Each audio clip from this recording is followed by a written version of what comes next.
Good afternoon, everybody. Welcome to the 4R Mid-Atlantic Nutrient Stewardship Association webinar. Uh, Quite a good group we have here, and I just wanted to say it's perfect in Harford County, Maryland. We're having our first hallmark snow. Looks like things are pretty falling from the ground, but it's certainly not going to bother anything. Um, I'm the current chair of the Mid-Atlantic 4Rs. My day job is a partner in a family-owned ag retail business called The Mill, but very passionate about the 4R, amazed by the folks that are willing to join us in these committees and volunteer their time. And probably the best thing that happened to us was about a year ago this month, we were able to hire a full-time executive director, Janelle McHenry. And we're going to turn the rest of this webinar over to Janelle. But again, thank you all for joining. Thank you, Ben. Good morning, everyone, and welcome. Thank you for joining us here today. I wanted to go ahead and thank our sponsors before we move forward. Today's webinar is being brought to us by our 2024 National Fish and Wildlife Foundation grant. We have an innovative sediment and reduction grant that we're very honored to have. And with that, we have some partnerships. So we work very closely with the Keith Campbell Foundation, the Nature Conservancy, Mosaic, the Mill, USDA NRCS, Nutrient Ag Solutions, and then our two members, the Delaware, Maryland for our alliance and the Pennsylvania for our alliance. So very thankful for those being able to bring this to us here today. So next we are going to send out the check-in link for today's credits. So if you are here to get nutrient management credits, please be sure to check in with the Google form. And at the conclusion of today's webinar, you will be sent a checkout link just to make sure that everyone stayed for the entirety of today's webinar. And for your record, we have been approved for um, state nutrient management credits, 2 for the state of Pennsylvania, 1.5 for the state of Maryland, 2 for the state of Delaware, and 1.5 for the state of Virginia. And then for certified crop advisor credits, we have been approved for 1.5 nutrient management credits and 1 crop management. So be sure to utilize the form to check in and to check out. If you do have to hop off early, please put in the chat box your name and your number, your certification number, and we will be sure to get you the credits for the part of the day. We understand if things come up, but we want to make sure that we get you credits and that you don't get to miss out on this material. Otherwise, if you have any questions or complications with the webinar, you can put it in the chat or you can follow up with me at the conclusion and we will be more than happy to get everything squared away. So for everyone's knowledge, today's webinar will be recorded for those who are unable to attend, and you will be able to find it on our YouTube channel, so Mid-Atlantic for our Alliance. And then we will write up a press release with a brief description of our presentations and add the link available within the next week or so. So you guys are welcome to move that forward once it's out and live. So for today's agenda, we will begin by hearing from Kristen Fisher with the Nature Conservancy and Tyler Adams with Willard Agri-Service, and they're going to be talking to us about a new to us voucher program. So the presentation is called Nutrient Use Efficiency Outcome Payment. Next, Tim Hushin with the Mill and I will be sharing about our original voucher program to understand the difference between the two programs and to increase voucher adoption across the region. Then we will be able to understand a little bit more about our current voucher program. Matt Hauser with the Nature Conservancy is going to share some insight that he has completed with some interviews for those who have utilized the voucher program. And then we will wrap up today's webinar with Veronica Nye. She's working with the Fertilizer Institute and she's going to provide an insight into the fertilizer market, trends, and what is coming for 2026. So before we begin, we would like to personally invite you to attend our 4R Science Symposium. This is scheduled for January 26th. It will begin at 8:30 in Lancaster, Pennsylvania. So we've had it in Delaware and Maryland the past few years, so very excited to be covering all the states in the Mid-Atlantic region. And we will wrap up the day around 1:30. So the event will be free to the public. We will have a hot lunch, and then we will have a number of continuing education credits. So we would love to see you, and we are asking everyone to register, even though it's free, so that we can have enough food for everyone. So be sure to utilize the link in the chat box to get your seat. In response to today's webinar, you guys are welcome to submit questions to our speakers at any time. There is a Q&A box that you can utilize, and there is also access to the chat box if you are unable to utilize that. And be sure to ask any questions. We'd love to assist and be able to provide clarification. So, as many of you know, Mid-Atlantic 4R strives to increase 4R nutrient management across the region. This past year, we have partnered with the Nature Conservancy to strengthen our reach into increased nitrogen use efficiency. So through the use of a new voucher program with an outcome-based implementation payment, Kristen Fisher with the Nature Conservancy and Tyler Adams with Willard Agri-Service is here today to talk to us about this new program. So give them a second to get their slides up, and we will be more than happy to get the presentation going. Thank you, Kristen, and thank you, Tyler. Thanks, Janelle. Thank you. All right. All right, let me know if you don't see my full width slide here, but thank you all for having me. My name is Kristen Fisher. I'm the interim director for the Chesapeake Bay Agriculture Program at the Nature Conservancy. I'm also an applied agricultural scientist, and TNC works with the 4R alliances and trusted advisors of farmers, several of whom you'll be hearing from today. And our goal is to find new approaches, new technologies, new incentives and other strategies that can help support farms economically in the Bay watershed, and also work towards improving water quality for the Chesapeake Bay. So today I'm going to be talking about one project, and it's focusing on paying for outcomes. And I'll be discussing that in a little bit more detail as we go, but most conservation programs pay for practices, where you get paid for planting an acre of cover crops, for example, and our project is going to pay for an outcome instead. And the outcome we're interested in is nitrogen use efficiency. And so I want to acknowledge all the partners on this project. You can see them listed on the slide here. And one of our partners from Willard Agri-Service is going to be sharing his perspective on this project after I spend a little bit of time just describing what it is and giving some context for it. So first, to give a sort of a high-level view of what this project includes, we do have the planning voucher, which is something that Janelle already referenced, and some of you may be familiar with this program, but it's $1,000 that is available for farmers to use with a trusted advisor to plan some new practice or approach to their management that'll help them sort of take one step further along that 4R pathway. And it's meant to be totally wide open, very flexible, so that it can be farm specific. It can be relevant to the grower, relevant to their equipment or their available labor.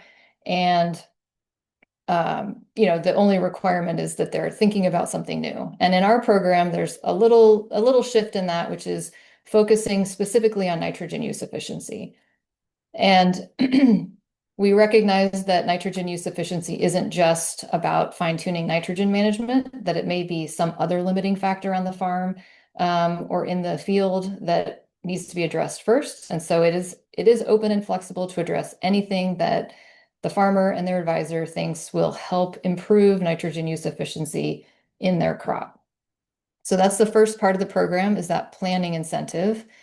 And then from hopefully, a few ideas that come from that, they choose to implement something new, try something new, and compare it to whatever their baseline management would have been without the project. And once we have those two comparisons available, the baseline management, whatever the new thing is, we can look at the nitrogen use efficiency in the crop and determine if The new management increased nitrogen use efficiency, and then the farmer is paid for whatever nitrogen use efficiency is achieved. So that's the outcome, is what nitrogen use efficiency was actually achieved, and they'll be paid for that efficiency. So just want to spend a moment talking about this metric of nitrogen use efficiency, sort of what is it and why do we care about it? Nitrogen use efficiency is essentially what proportion of the applied nitrogen or the nitrogen that's available to a crop is removed from the field in the harvested grain or the harvested wheat, straw, whatever's taken off the field. And there are different ways to think about nitrogen use efficiency. So I want to acknowledge that first. A lot of people are familiar with the first bullet here, where you're looking at the pounds of nitrogen that's needed to grow a bushel of grain. And so this is very familiar. It's what land-grant universities base recommendations on. Farmers and agronomists are used to this way of thinking about efficiency. And in this case, if you're growing grain with fewer nitrogen inputs, your efficiency is increasing. So as your nitrogen per bushel of grain goes down, your efficiency goes up. The second bullet is actually the equation that we're going to be using in this project because it helps us to fine-tune and better understand the ratio of the nitrogen that's actually leaving the field in a harvested product compared to the nitrogen that was made available through fertilizer, manure applications, and any fixed nitrogen that would have come from, a leguminous cover crop or some other legume crop that might have preceded the corn or the wheat. And so you get this ratio of what was taken off the field compared to what was available in the field. And so that's what this project is focused on.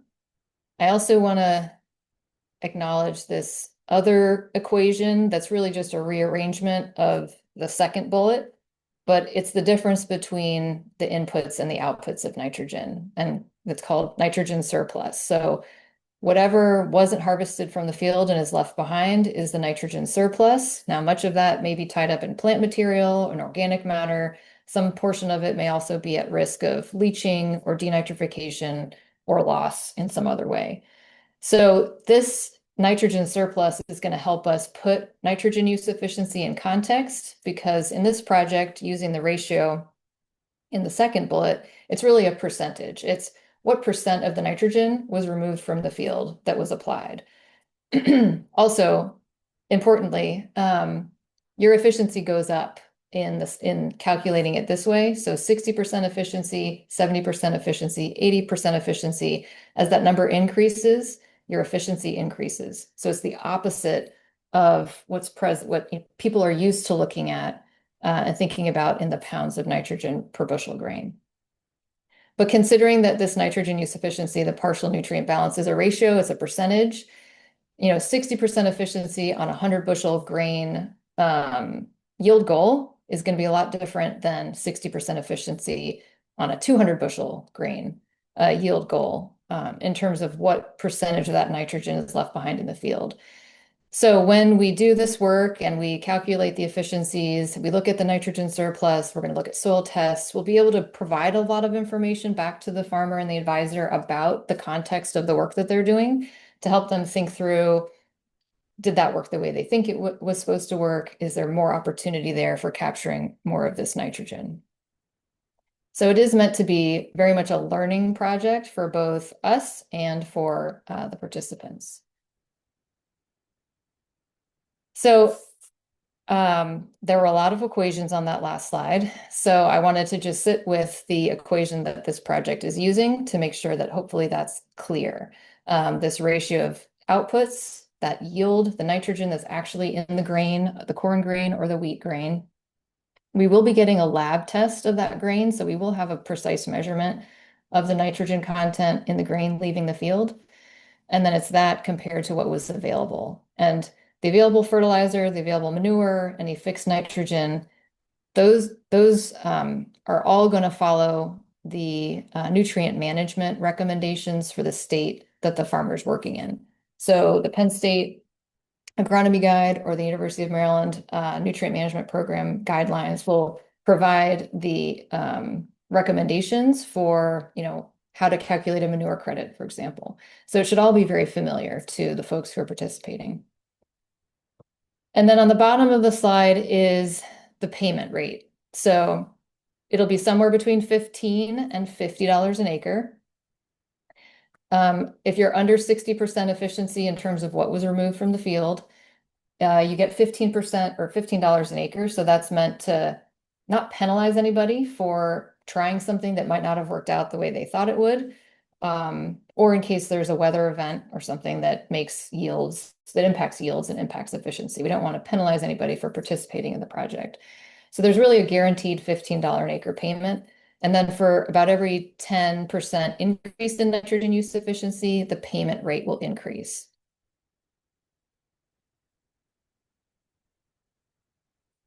So to help relate all of this, I have this table that I'm going to walk you through. Across the top is that nitrogen use efficiency achieved in a percent form that this project will be using. And below that, you can see the payment rate that was on the previous slide. On the bottom row is that pounds of nitrogen per bushel of corn to help relate those two metrics, because I know the pounds of nitrogen per bushel of corn is probably much more familiar to people, particularly when you look at that 1 pound of nitrogen per bushel yield, excuse me, for corn. So that's the land-grant university recommendation. That's sort of what everyone shoots for, 1 pound of nitrogen per bushel of expected yield. And that actually gets to about 67% efficiency and would get the farmer a $25 an acre payment. And that ratio stands true for if it's 200 bushels of corn with 200 pounds of nitrogen, or if it's 100 bushels of corn with 100 pounds nitrogen. You're still hitting that 67% efficiency, and you'd be in that $25 an acre payment rate. And then as you become more efficient, if you move to the right, if you're at 0.9 pounds of nitrogen per bushel of yield, you're at the $35 an acre payment. If you're at 0.8 pounds of nitrogen per bushel of yield, you're at the $50 an acre payment rate. And we're really not looking for folks to get 100% efficiency here, because there is a need for that nitrogen to be in the system to help build organic matter. But we'll see what happens when folks participate. There are certainly possible that there would be situations, particularly on farms that might have a long history of manure application, and they might have a lot of organic nitrogen that has built up in the soil. There may be an opportunity to essentially mine some of that nitrogen out of the soil without hurting the system and sort of bringing it back to a new equilibrium. But that's going to be a very site-specific situation. And so our goal is really to just see 80 to 90% efficiency to acknowledge that some of that is needed to remain in the system. And then I also, because corn and wheat are both eligible for this project, that lower row equates the payments and the efficiencies to examples of what kind of wheat harvest with what kind of nitrogen supply would equate to the different payment rates. And for wheat, for high efficiency production, wheat over 70 bushels per acre, the recommendation, at least in Maryland, is 1 pound of nitrogen per bushel of expected yield, plus another 20 pounds if your goal is above 80 pounds or 80 bushels per acre. And so that land-grant university is roughly in the 65 to 75% efficiency rate, so very similar to the corn example.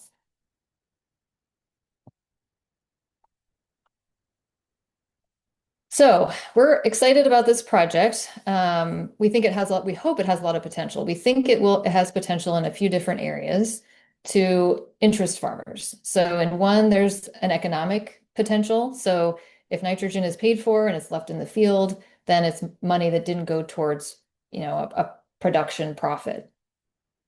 It was also recently flagged for me that if there's too much nitrogen being applied, and the farmer can reduce that, there's a nitrogen benefit in terms of the cost of the nitrogen, but it may also have a logistical benefit in the trucking that has to happen or doesn't have to happen, or the trips across the field. And then there's also a potential connection to supply chain initiatives. So private sector companies that are creating food for consumers have more and more interest in understanding if their supply chain is sustainable. And I think one of the things that's been hard to define is what is sustainable. And so if we have the opportunity here to demonstrate that nitrogen use efficiency is motivational and helps farmers economically, and they like the outcome-based approach to a conservation incentive, it's possible that we could connect this as a metric that supply chain companies could use to provide market premium to growers who are growing high efficiency corn, for example.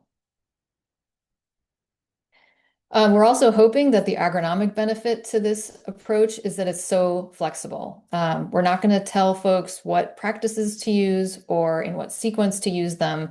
It's entirely up to the grower and the advisor to decide how to get to a given efficiency level, and we'll pay them for the efficiency when they reach that. We're also curious to know sort of what farmers and advisors think about getting information back on nitrogen use efficiency. Is it interesting? Is it something that they would use to make decisions about changes in the future?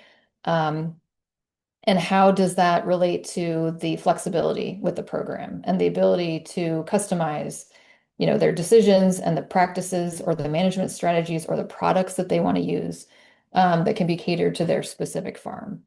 So lots of potential to learn here, lots of potential to understand, an outcome-based conservation incentive and sort of how farmers and growers feel about being paid for an outcome as opposed to a direct practice.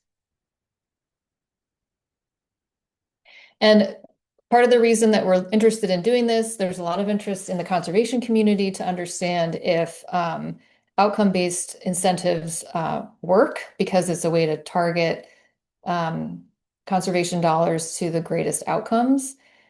But there's also some indication from research that farmers do use existing conservation programs, and those that don't, the reasons that they don't are because they can be very highly structured, they can be inflexible, they may not fit with a grower's particular operation.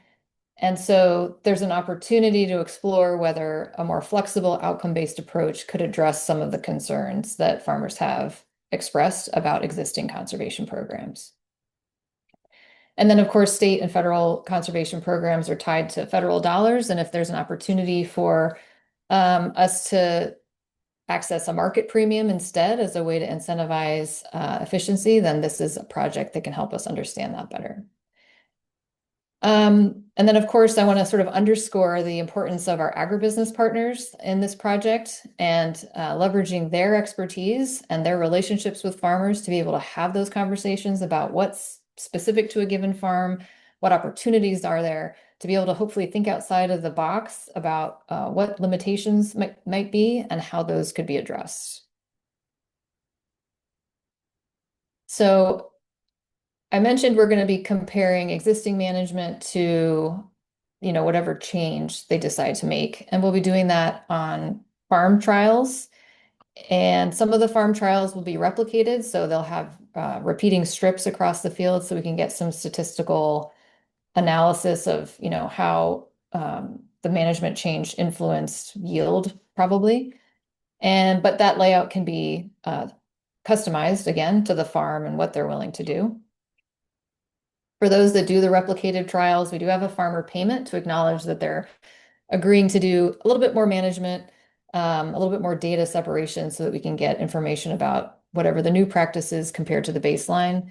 And also acknowledging that our agribusiness partners are going to be spending time collecting some data for the project. And so providing a data reporting payment to help cover their time doing that for the project. So just a few little things to know. I'm going to show the project area on the next slide. It's in portions of Maryland and Pennsylvania right now. We wanted to compare those two regions because they're different nutrient management regulatory environments essentially there, and they're two fairly different types of farms that are present in these different areas.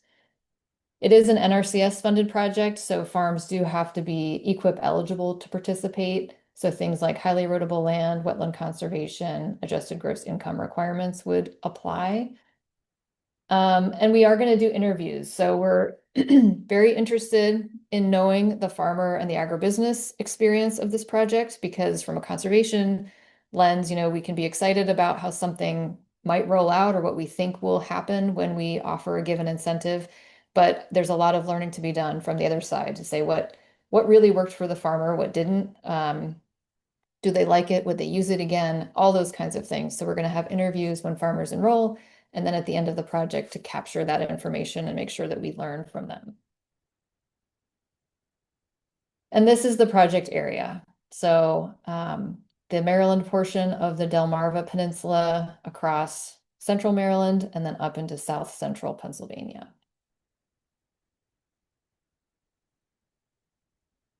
So that is all I have for in terms of the project overall and what we're doing. I'm happy to answer any questions folks have now, or wait until Tyler has a chance to provide his perspective on the project. Tyler Adams, he's, as of January 1, will be the Vice President of Sales with Willard Agri-Service, so giving him that promotion a little bit early here. Very happy to have Tyler joining to share Willard's sort of interest in this approach and their thoughts on being partners. So thank you, Tyler, very much for sharing your perspective. Thanks, Kristen.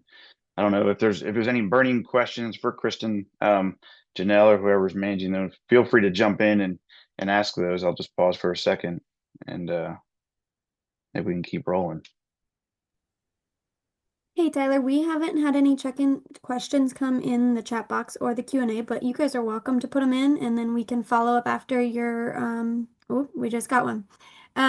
Kristen, says, how much money to anticipate spending on this project?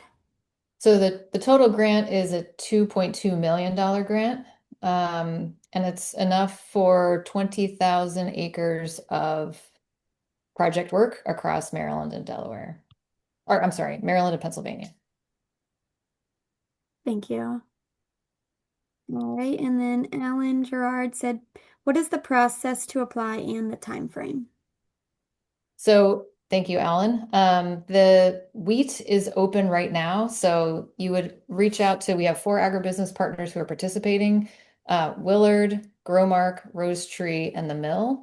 And so you would contact one of those partner advisors, and they would get the farmer set up with that voucher to begin with to do the planning process this winter. So we still have time to make changes or management, adjustments for spring for wheat. And then roughly the same time period over the winter here, they'll be starting to do some planning for corn as well. So the first thing is to touch base. You can reach out to me, you can touch base with one of our partners to find out sort of the timing of that. And it's for the next 3 growing seasons. Thank you, Kristen. Yeah, you're welcome. Awesome. Well, I just wanted to kind of jump in and give a little bit of my perspective. Been talking with Kristen and Janelle and the team about some of these programs. And to be honest, at first, when I hear about some of this stuff from a retailer's perspective, it's often, great, another piece of paperwork to finish, or I got to go back in and just try to be honest. But this is pretty exciting. I like the flexibility of this program. It allows us to kind of break outside the box. I've never been one to be kind of held within those kind of boundaries. At Willard, we've done a lot of research and we've done a lot of work on thinking about how we can take our growers to the next level. We're kind of at this internal challenge of like half pound per bushel club. How do we get there? How do we get our customers there? So we're doing a lot of different things. These kind of programs really help us to get creative. The other thing I really like is it pays for what's actually happening in the output, right? We all know capitalism works. So let's reward these guys based off what they're actually doing and the rewards, that they're seeing, and then incentivize that. The other thing is, well, there's a lot of other programs that are out there. This creates a category for things that we're doing that we know that are improving efficiency that don't fall into other categories, right? And it also helps us to kind of start practices. Maybe we've done it on a really small plot, or we've done it with a couple growers, but we're just kind of having a hard time. We believe in it. We've seen it. We're having a hard time getting adoption, right? I've tried this product, a little bit of incentive to get over that hump. we've kind of talked with a lot of my customers. As of right now, a lot of the state research is a little bit behind. It's kind of rigid. A lot of the cutting edge work that's happening and the advancements are happening with people like the Mill and Rose Tree and Willard. It's happening on the front lines there with these companies, and we're getting these results. But the state research is kind of behind as far as funding it and improving it. So I think that's another place that these programs really come in. As we were talking this week before the meeting, was kind of thinking of two different ways we position these types of programs, whether it's the state programs or the SIG grant. And most of us will agree it's the guy who's going to do this kind of stuff anyway. And it's the easy move. We go in, hey, we're going to get you some dollars for something you're doing, which is great. Rewarding them for doing these good practices. But the other one is what I would call more of the stubborn grower. And a lot of us will say the six most expensive words in agriculture are that's how we've always done it. And I like to use this kind of a program to go, all right, let's see if we can change something to get you over that hump. Let's try one farm, two farms. It's worst case, you get $15, right? Let me prove to you that we can reduce some of your nitrogen. And we talked about an example of someone that I've worked with in the past who's putting what I know is a way over application of nitrogen. It's probably in the 1.3, 1.4 range. I don't know what that equates with the equation, Kristen. Sorry, I didn't do the math backwards yet, but that's the way my mind thinks. So that's the guy I want to go after with this program and say, hey, let's save you some money. Let's get you some logistical efficiency.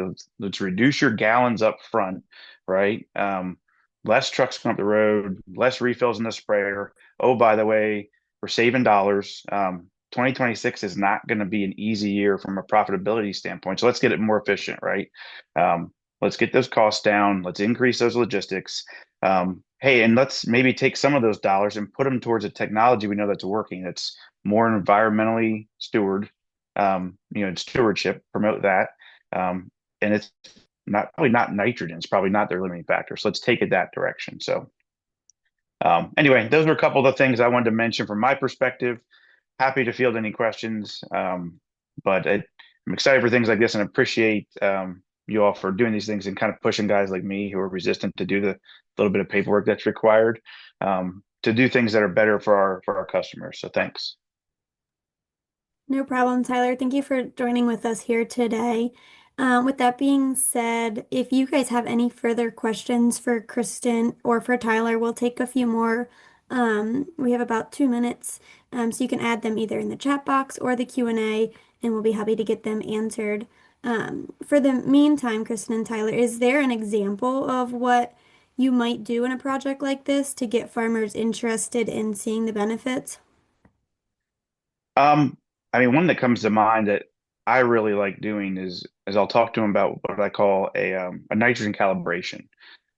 They're resistant to do something different because they don't want to hurt yield. Okay, well, let's take on the grand scale, a small amount of acres. It's really even if you went to zero, it's not going to bankrupt you, right? So let's look at that and let's do some reductions, right? Just take your standard practice and drop your nitrogen down until you really feel uncomfortable, right? Until you're pretty certain that you're going to have a yield loss and see what happens. And I have been surprised, and it probably sounds crazy coming from a guy who sells fertilizer to tell someone to do that, but I've been really pleased with results. And then we find that there's other places we can go. All right, so let's calibrate how much nitrogen from my soils, and it could be different farm by farm and operation by operation, right? But I encourage my grower to do that, preferably every year or at least every few years. Calibrate your operation, your program, and find out what do you really need. So Thank you. Appreciate it. sure. All right, I haven't seen any other questions come in. For the good of everyone's time, Kristen and Tyler will be online for a little bit longer, so you're welcome to add them into the chat or to the Q&A, and they will be able to answer them in those places. And we will be adding Kristen and Tyler's email addresses to the chat box. So I know it's hard to kind of get stuff off of a screen, so that you can save their contacts in case you would like to follow up. So thank you both, Kristen and Tyler, for being with us today and sharing about the voucher. Very excited to see how that continues to grow. Thanks, Janelle. No problem. All right, so I'm going to share my screen real fast. So give me 1 second because I can't multitask. Perfect. All right. So at this time, we will be providing an update and some insight on the Mid-Atlantic for our original voucher program and where it stands today. So Tim Hushin with the Mill will share about how the voucher has helped him with the 4R advanced nutrient management practices and implementation and provide some examples. So Tim is an agronomist at the Mill based in Bel Air, Maryland. He has a strong background in ag business from Penn State and has been instrumental in developing the Mill's Decision Ag Solutions program, focusing on precision agronomy services to improve farm profitability through data-driven management practices. So thanks, Tim, for being with us. My screen's up. If you have any issues seeing it, let me know. Otherwise, you can get started. Nope, appreciate it, Janelle. That was a very professional intro. Probably said a lot better than what I would have done. And you can go ahead and advance. So we've been involved with the 4R voucher program since the initial pilot program, probably 5-6 years ago. But with any of these voucher programs, it all starts, of course, first with just the enrollment. It's the identifying growers. And our sales agronomists, the guys that are on the road, have done a great job of looking to kind of identify those growers and kind of shoot them our way and just say, hey, these guys might be interested. We started having conversations, but let's bring either myself or Joe or one of the other guys in and just kind of start this conversation. And ultimately, the voucher, just that piece has just been about the data support and kind of that coaching through what is available, what data, what information do they already have that could be valuable. And then it's up to us, it's up to the ag business, whoever it may be, to kind of join them on their journey, figure out where they're at.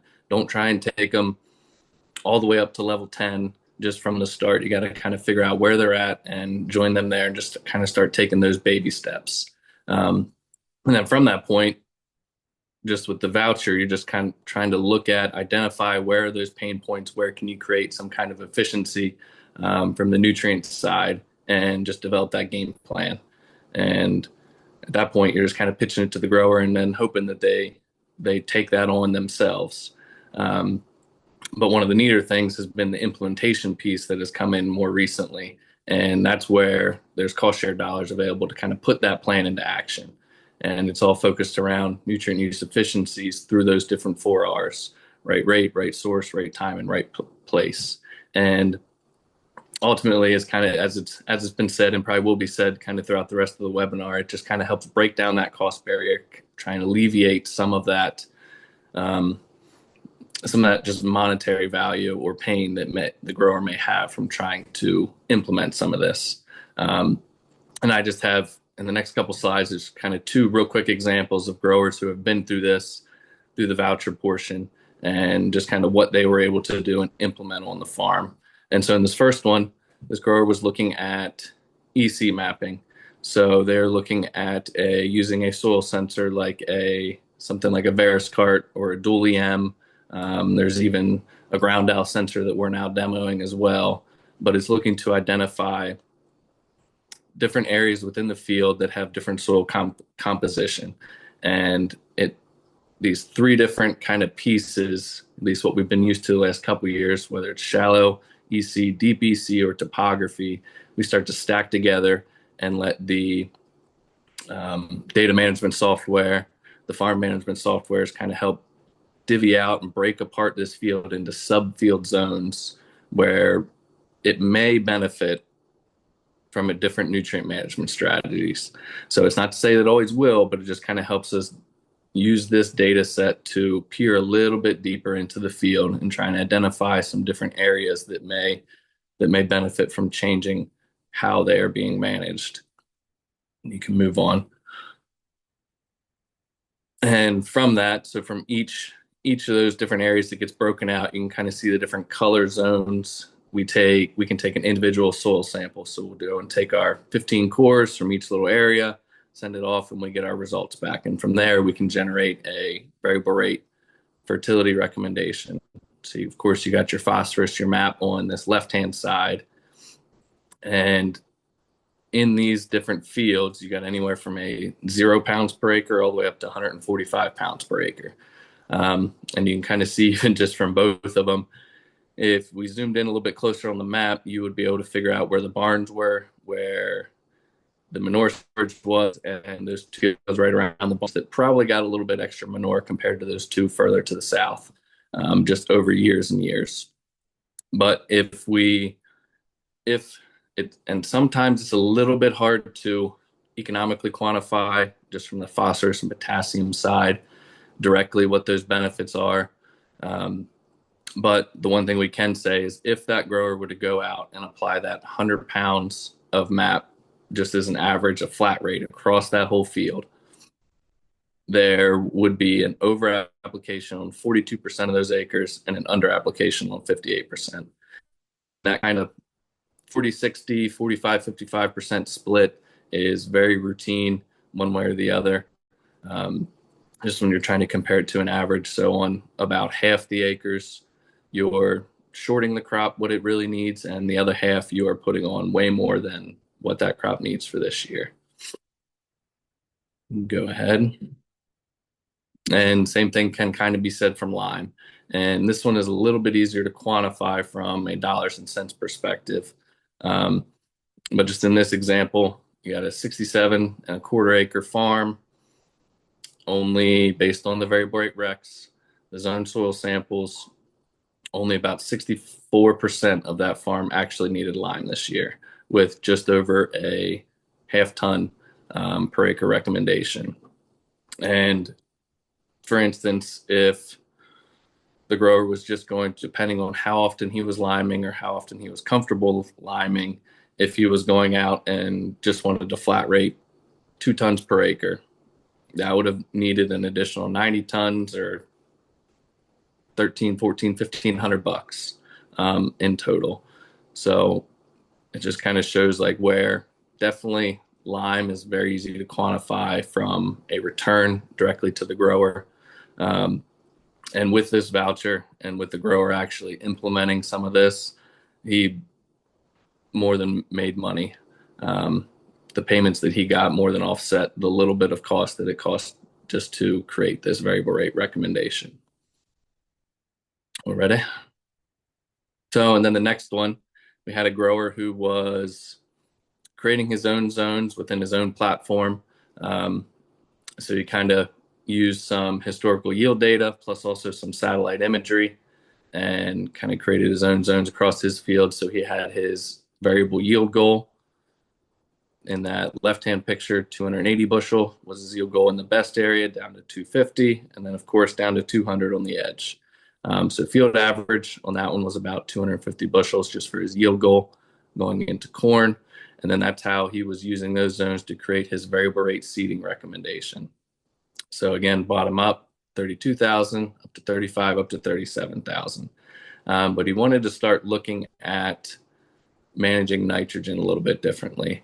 And that's where we were able to use this voucher to bring in the nitrogen model as one of the pieces.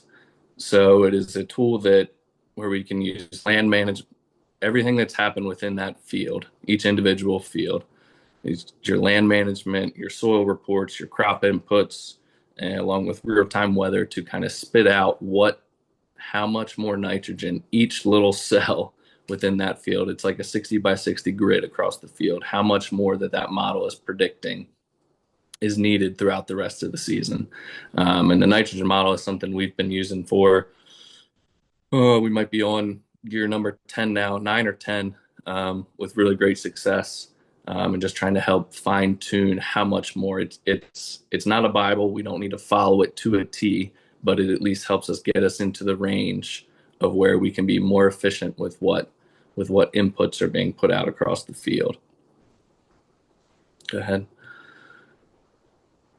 And the other piece of that, he not only was looking at the nitrogen model, but he also wanted to variable rate. So based on those different yield goals that he had set up across the field, along with the model and every other input that we put in there, he was trying to variable rate his nitrogen. So just on these, he had about 207 acres of corn that we were looking to do this on. And so we had our yield goal at 224.8, his pre-nitrogen at 125 units, and then his top dress nitrogen. So in that blue, that kind of middle column, it depended on the year and just how Mother Nature was playing out. It may have been somewhere from that 80 to 100 units as an average that he was flat rating. But with us being able to variable rate and use the nitrogen model, that number went down to 50.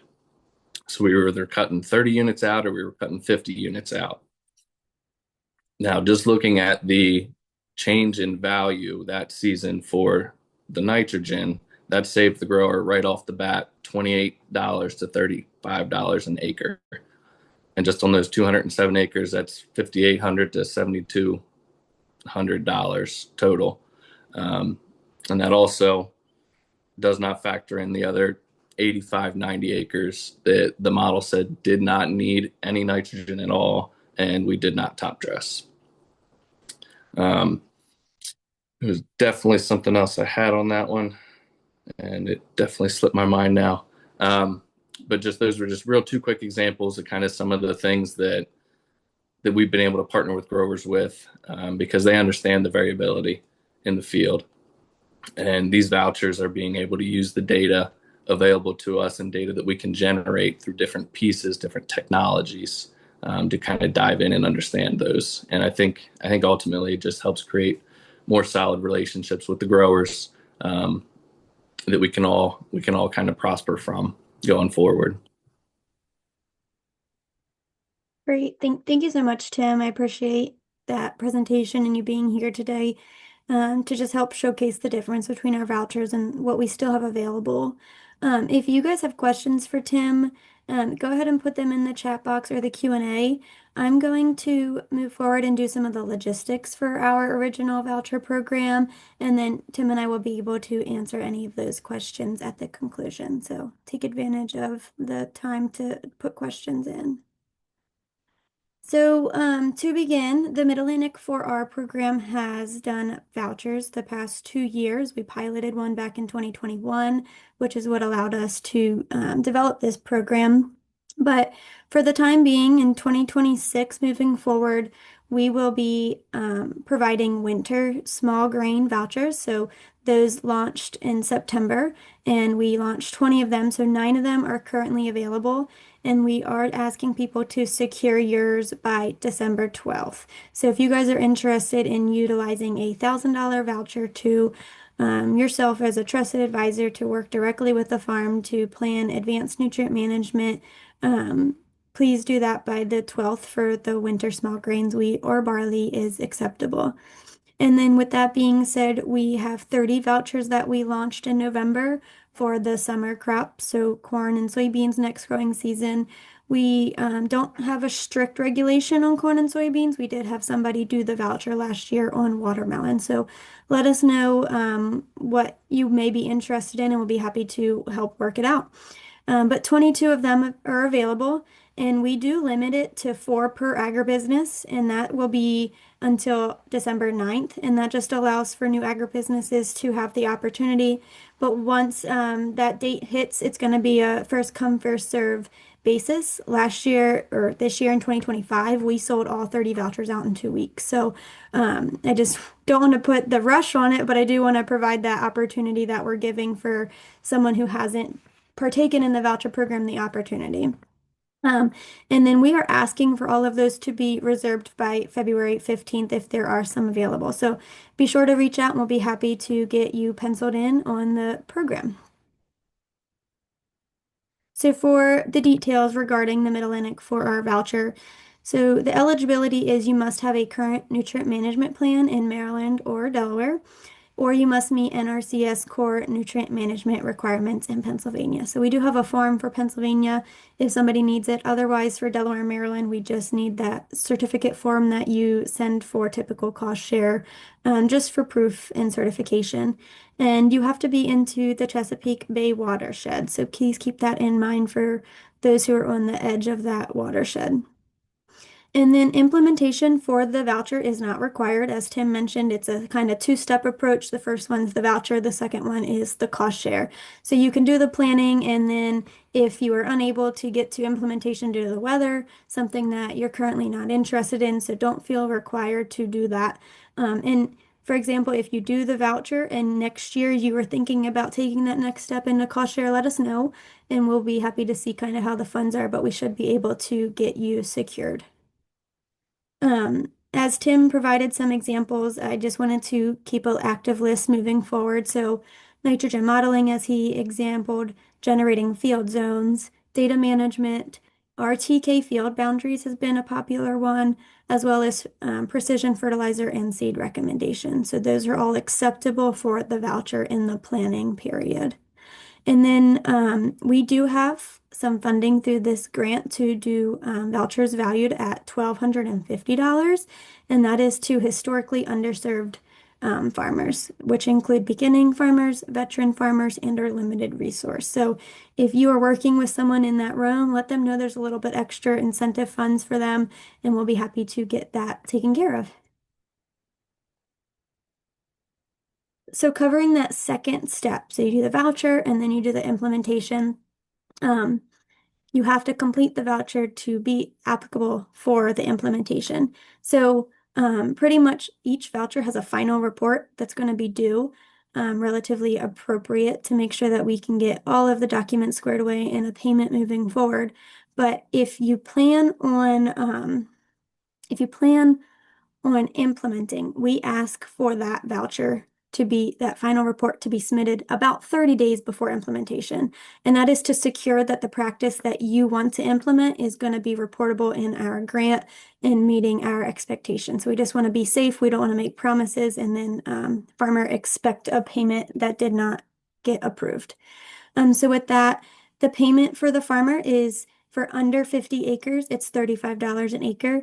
And then for over 70 acres, there's going to be a flat payment of $2,350. So that's going to be for 2026, depending upon how funds are. We may change that for 2027. So we will keep you guys posted. Our grant concludes in 2027, so we have 2 years of this program that we can run at this time unless we get an extension. And then, as mentioned, for trusted advisors, we do have some paperwork. It's not crazy, I promise, but we try to keep it pretty simple and easy. We do provide a $500 payment to the agribusiness, the trusted advisor, for their work that they're doing with collecting and securing the nutrient application as well as the yield response. So, practices that are approved for implementation have to have a rate reduction. So for example, if you want to use a 20-pound rate reduction product on your cornfield, you can use it, but we want to see a nitrogen rate as well. So if you want to go ahead and do that rate reduction across the whole field, that would be included. But if you want to do a few strip trials where you have your rate reduction in the majority of the field, but then a strip with your normal nitrogen so you can compare and contrast, you are welcome to do so. But we do need to see a major rate reduction that the product claims. And then if you were to change your nitrogen timing, so if you do your split nitrogen from 1 to 2 splits or from 2 to 3, we need to see that timing change. And then the third is a change in placement. So if you are putting nitrogen on with your planter, but you want to do some in-furrow work and you want to change that, there would be some funding to do that as well. So we have to see a change in one of those 3 applications. So to provide a timeline for the winter small grains, currently, as I mentioned, we have 9 available. We will have 20 of them available next August for the next growing season, and those will launch in August.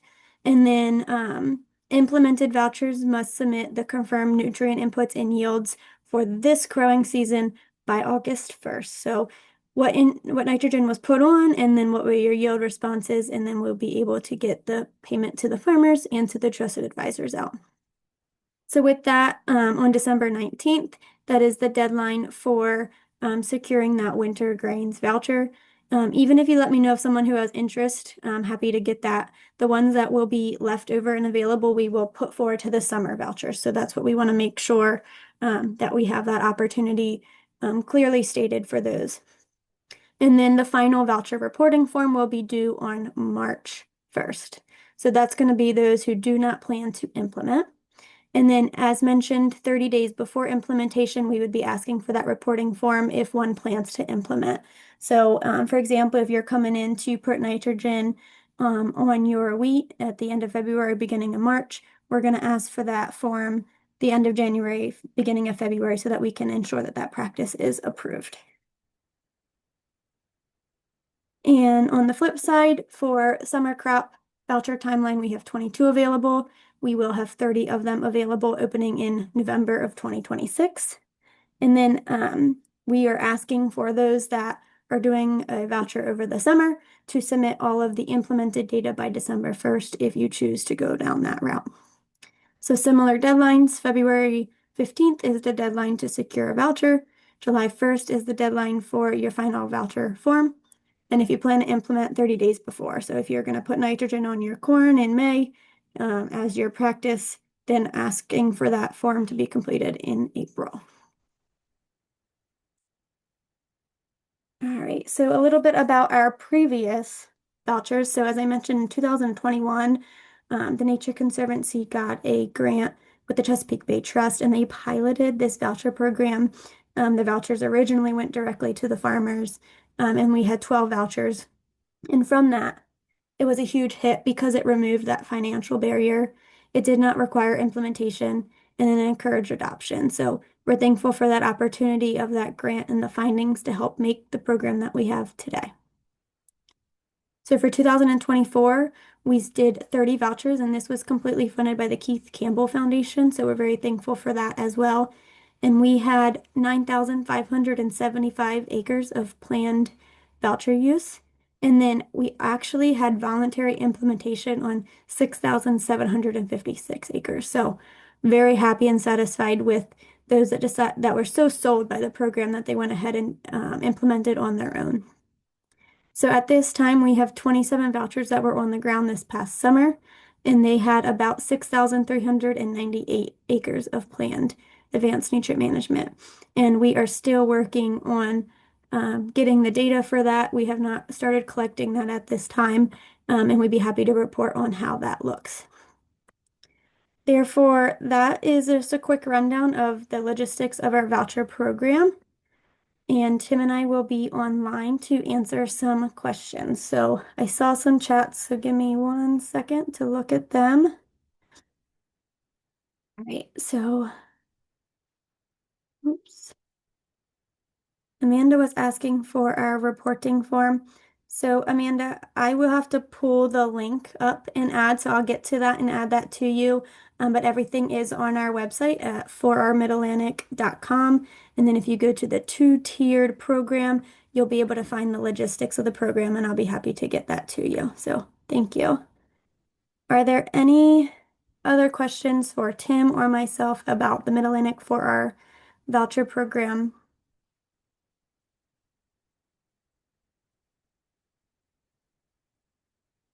All right. Give me 1 second, Matt, and I will pull your bio up. Scary stuff. Thank you so much, Tim. I appreciate you being online here today and the mill support of our work. So thank you again. All right, so at this time, we are excited to welcome Matt Hauser. Matt is a senior social scientist at the Nature Conservancy. His work includes research on agriculture, nitrogen, fertilizer management, and farmers' decision-making and response. So today he is here with us to showcase our voucher program and his social science findings from follow-up interviews with past voucher participants and how you can better serve your clients in advanced nutrient management decisions. So please welcome Matt. Matt, your screen is up, so it looks good. You are good to go. Thank you so much, Janelle, and thanks to everyone who's taking a long lunch hour today and sticking with us. Excited to be able to share some results from the most recent 2024 voucher program. So let me quick walk you through kind of the path ahead here where we're going to go. I want to begin by talking about the what and why of social evaluation of farmer incentive programs. Then I'm going to address some of the key questions that we focused on specifically for the 2024 voucher program. Of course, I'll transition from that into what we actually found. And I'll kind of end by talking about some of the potentials for improvements or adaptations moving forward. And feel free to jump in with questions at any point or at the end. Welcome that. Okay, so social evaluation, what is it? I'm going to broadly define it here as efforts to understand a project's strengths and weaknesses from the perspectives of the participants and the partners. Right? We're really just trying to dig in a little further, leverage social science, often leverage natural science as well, and use those two mediums together to really get a sense of how the project's going, being able to adapt and evolve it and iterate ultimately, make sure that we're not just continuing to put out something because we have it, but trying to find ways to continue to improve and make things better for the folks that are actually using it. So why do we actually do social evaluations of incentive programs, particularly in the conservation space for farmers? Well, conservation practices come with some risks and costs. Really, any innovation within the agricultural space has risks and costs, and conservation practices are certainly aligned with that. We operate in an agricultural economy where farmers are rewarded for yield, right? And sustainability or environmental impact is not built into that price per bushel that folks are getting. So often, doing a better job from an environmental stewardship perspective of raising the crop, you're not going to immediately see that reward. So you need to use these practices in a way that generate additional yield, and your ability to apply them to a particular farm, a particular setting, it varies, right? There's uncertainty associated with that. We know many of these practices, as Tim just illustrated really well, can produce a lot of economic benefit for producers, but there's often uncertainty and some risk associated with adopting that. And so we think incentive programs are really important for being able to help farmers mitigate some of that initial piloting risk, enable them to trial a practice and figure out how it works for them. And we think incentive programs are a really critical part of ultimately accelerating innovation within the agricultural space, creating, again, economic wins for farmers, but also improving conservation outcomes as well. And, unfortunately, there's been a lot of money spent, a lot of conservation programs that have been put out, particularly within the Chesapeake Bay watershed. I think it would be fair to say that the Chesapeake Bay watershed is one of the most highly incentivized agricultural landscapes in the world. But those conservation programs have been helpful. I don't want to overstate this by any means. We've seen increased practice adoption as a result of a number of state and federal and privately administered conservation practices that have gone out. But a number of studies have come out in the last couple of years that have really suggested that the current incentive programs that we've been using are just not effective enough. They're not challenging the status quo, if you will. And I think in large part, and others seem to agree with this based on the reports and research I've seen, in large part it's because they're really not effective enough at countering the barriers that farmers face to adopting new conservation programs. So I think the conservation stewardship values, the will to improve, the desire to innovate, I think that's very much there within the agricultural system and very prominent amongst farmers in the Chesapeake Bay watershed. I think what we need to do a better job of is creating better incentive programs that enable farmers to act on these motivations. So we really focus on how can we improve incentive programs, how can we innovate?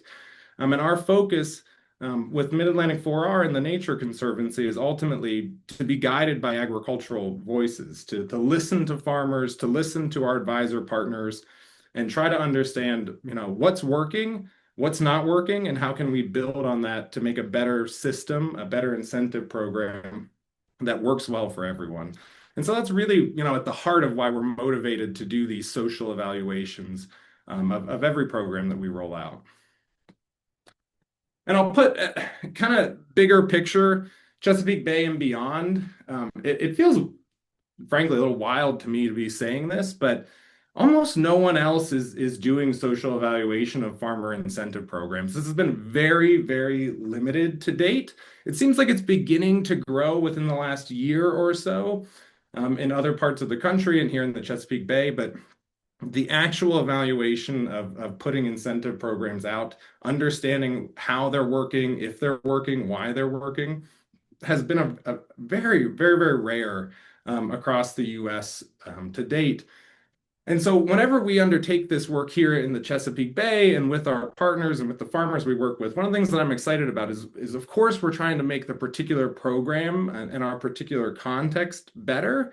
But the lessons we learn from this, if we can communicate them widely, we become a testing ground that could potentially improve programs across the country.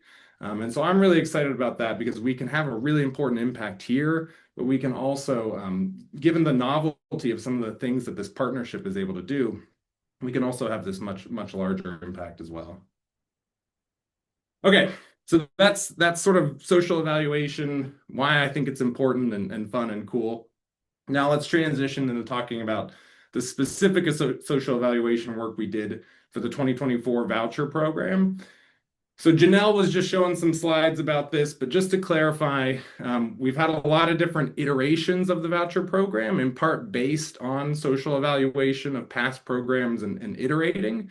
But the program I'm going to be talking about here was the 2024 voucher program, which we offered a $1,000 planning voucher. As Janelle just said, we did not require implementation of practices within this voucher, but we did get implementation, which was very exciting.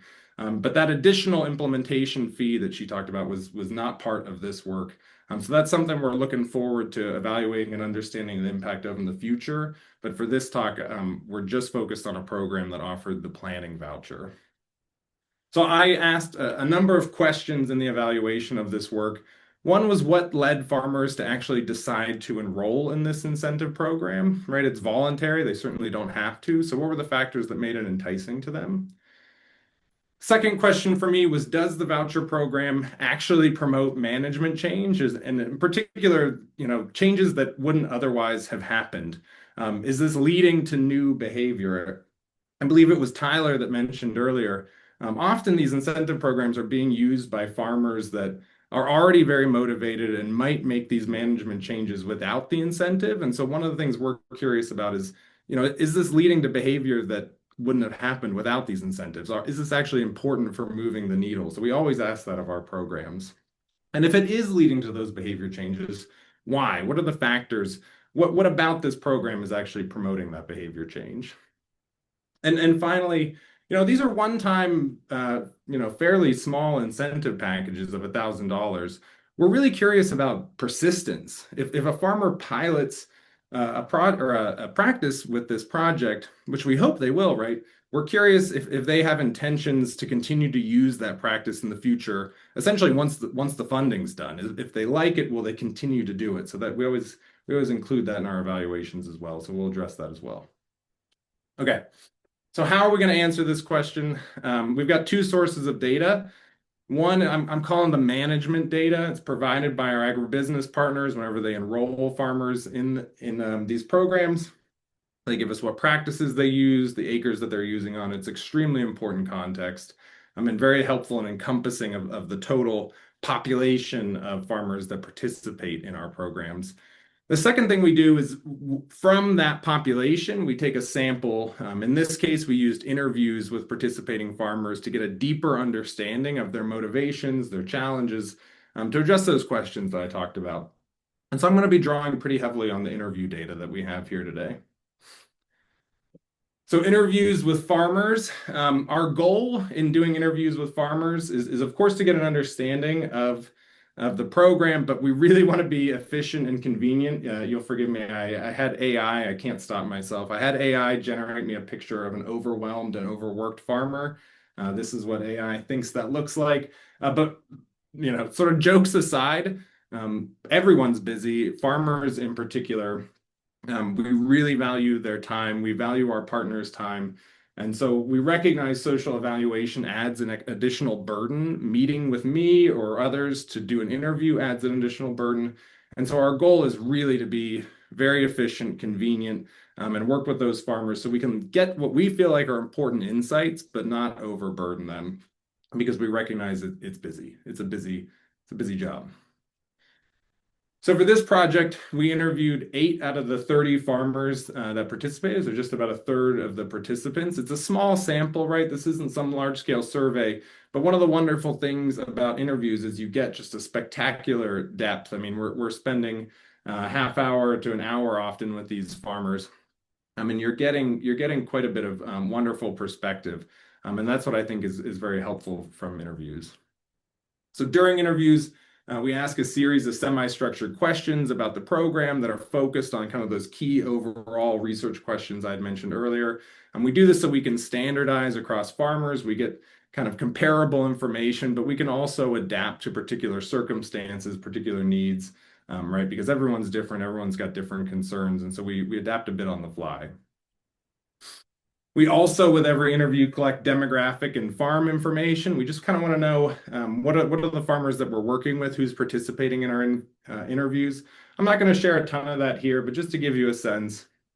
For instance, of the 8 farmers we interviewed, the average, total farm size, owned and rented acres, was just south of 1,000 acres at 974.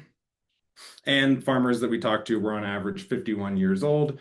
Right, so you're kind of seeing what you might expect for a row crop farmer population in the Chesapeake Bay area, relatively large farms, and that 50 to 60-year-old age range. We're probably trending a little young compared to the general population of farmers, but overall pretty much aligned.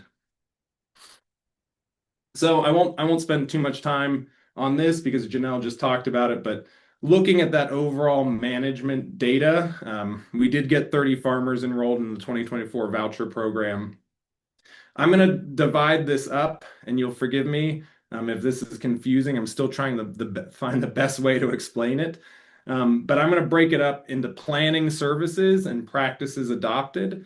Again, Janelle talked about this a little earlier, but planning services are things like developing a nitrogen management plan, a soil zone map, prescriptions for variable rate fertilizer. It's basically services that set up changes to management on the ground, but are not direct changes to crop or nutrient management themselves. And whenever I talk about practices adopted, I mean direct changes to management on the ground that impacts fertilizer use or crop uptake of that fertilizer. So again, these numbers were reflected in Janelle. I won't spend time on them. But you can see a pretty good overall level of use and a high level of actual practice adoption, given the fact that we weren't directly incentivizing that. So what practices were used across our sample here, or I guess I should say across our project? I'm just giving you the top 3. It's really quite a list. If you remember, this program's highly flexible. We don't require any particular practices. We focus on precision nutrient management with the incentive program, but within that confines and when working with a trusted advisor, farmers can ultimately make the decision to adopt a practice they feel is best for their operation. So it's quite a range. So I'm just going to give the top 3 planning services here, which was subfield zone creation. 17 of our 30 farmers used that. We also had P and K variable rate prescriptions generated by 12 of our 30 farmers. And then the third was just sort of a general precision data collection and management. Lots of folks kind of getting set up, getting data cleaned, getting prepared to do some more of this kind of higher level analysis. 8 of our 30 farmers use that planning service. Whenever we look at the adopted practices, we had 26 farmers actually adopt practices. And I should say this is not mutually exclusive for any of these things. Farmers often use many of these in combination. I've siloed them to make the counts a little bit more meaningful, but often they were clustered where farmers were doing subfield zone creation and getting prescription maps generated, for instance. But returning to the practices, The dominant practice we saw adopted within the 2024 voucher program was phosphorus and potassium variable rate application. We also saw 2 farmers use nitrogen variable rate application, and another 2 farmers use variable rate seed application. Again, I'm giving you the top 3. It was quite a range of different management practices, just like the planning services, but these were the dominant ones. So going to those kind of key research questions I had noted, I'm going to begin working through that now. Why did farmers actually enroll in the voucher program? Well, we've alluded to it throughout this call.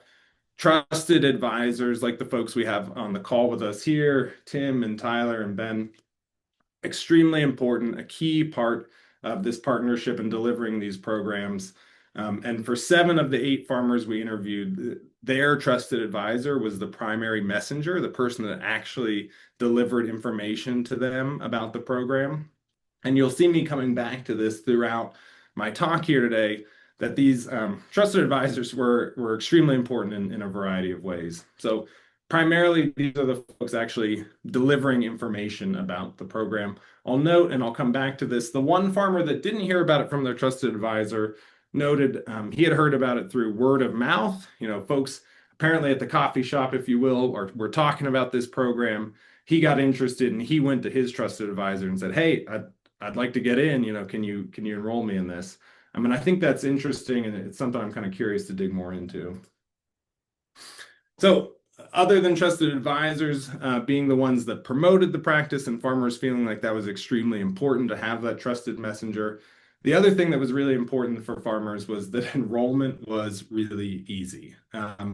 This money goes directly to the trusted advisors, so farmers have extremely limited paperwork. The advisor fills in all of that information. As Tyler said, you know, it's more paperwork, but it does make a difference to getting farmers to participate, because farmers are tired of paperwork as well. And so this is a really meaningful component of this project. Easy enrollment means people will actually participate. And you'll forgive me, I love this quote. It's quite colorful. One farmer, whenever we were talking about this, said, "I got enough other shit to worry about and do. If somebody else," meaning his trusted advisor, "can do that kind of paperwork, have at it." Right? He's like, this is a wonderful, you know, in the short version, this is a wonderful component of this program. And the last thing is the incentive money certainly mattered. And again, I'll come back to here is farmers were often very motivated to use this money on a practice that they had been interested in and considering for a while. So we were able to offer incentive money, and they said, "Well, I've been thinking about this. Let's give it a shot." So the incentive money was certainly a reason farmers participated, even though in the grand scheme of things, it's really not that much money. So did the voucher lead to behavior change that wouldn't have happened otherwise? Well, across our interviews, 6 of the 8 interviewees said that the voucher was critical to adoption. One of the farmers, you know, I love the honesty in interviews. One of the farmers said, "Well, I was going to do this no matter what, but you're giving me $1,000. I'll take it." So we had one farmer just sort of blatantly say, you know, "I was going to be using these practices no matter what."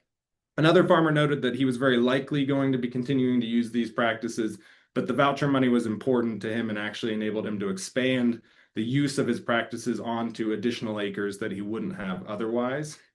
But 6 of the 8, so the vast majority of the folks we interviewed, suggesting something about the larger population of participants, felt like the voucher was very critical to their adoption. And, you know, just to put it in sort of a short form here, it encouraged management behaviors that wouldn't have been used otherwise. So we are seeing a really important impact of this program. So what about the program promotes behavior change? Why does it work? Why does it lead people to adopt practices they might not have otherwise?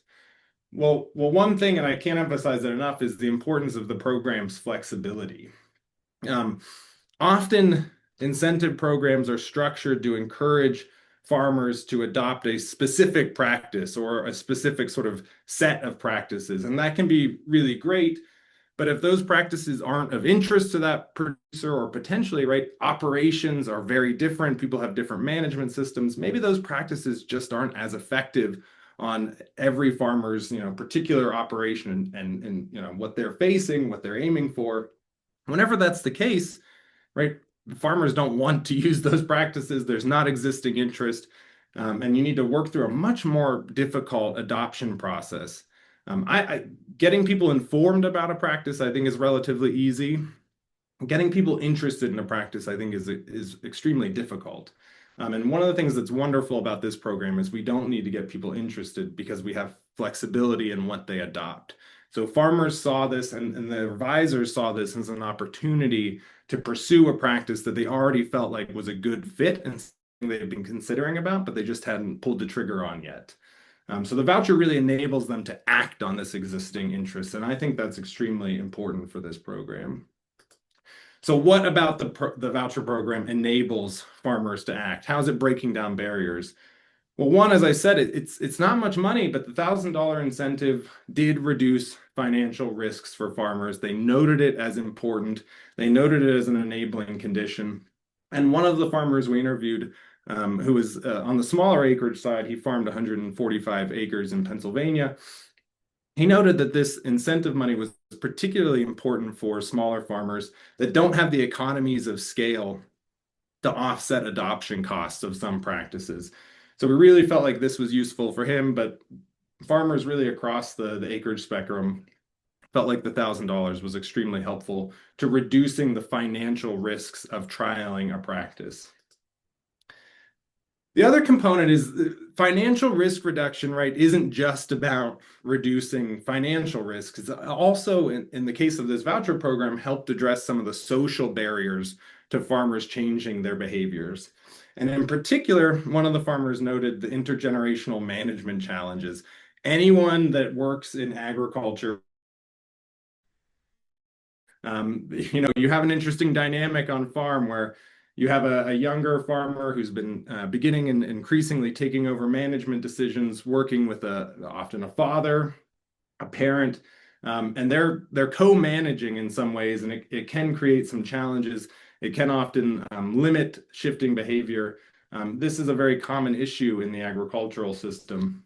And one of the things we found is that by reducing those financial barriers to practice adoption, it actually created some windows of opportunity for behavior change despite intergenerational management challenges.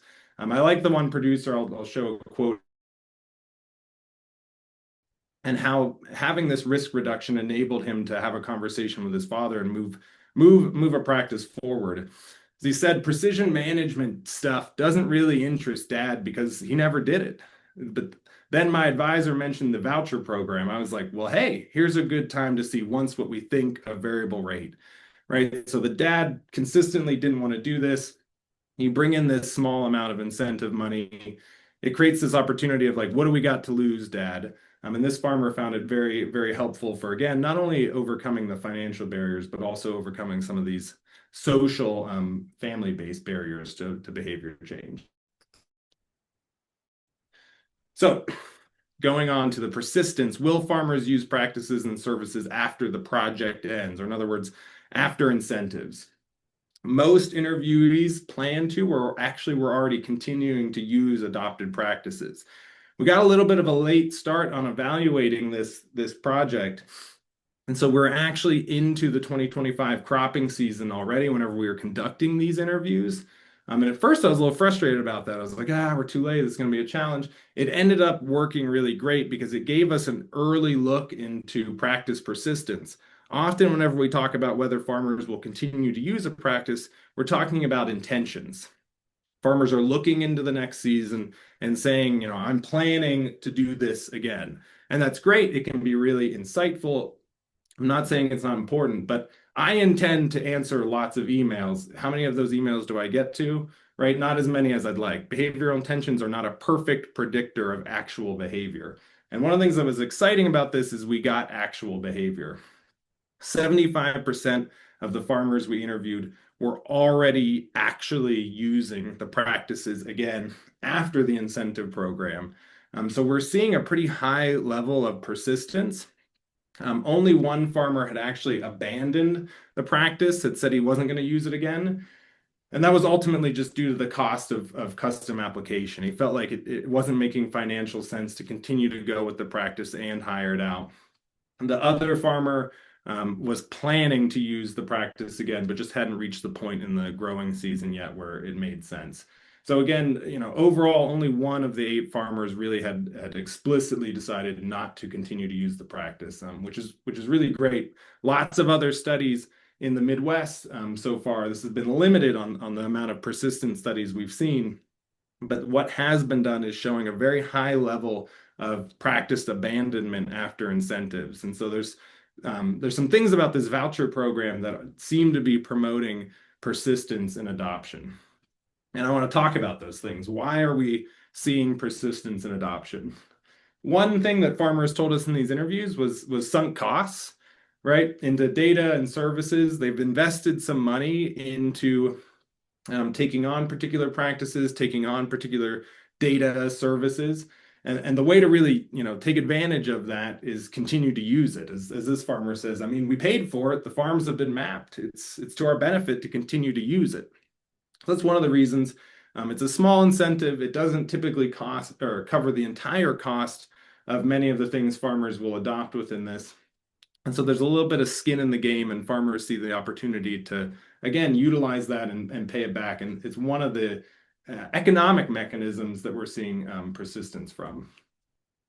The other thing is that the services and practices that farmers adopted within this program, they saw them as financially beneficial. They were like, hey, this is working. This is helping.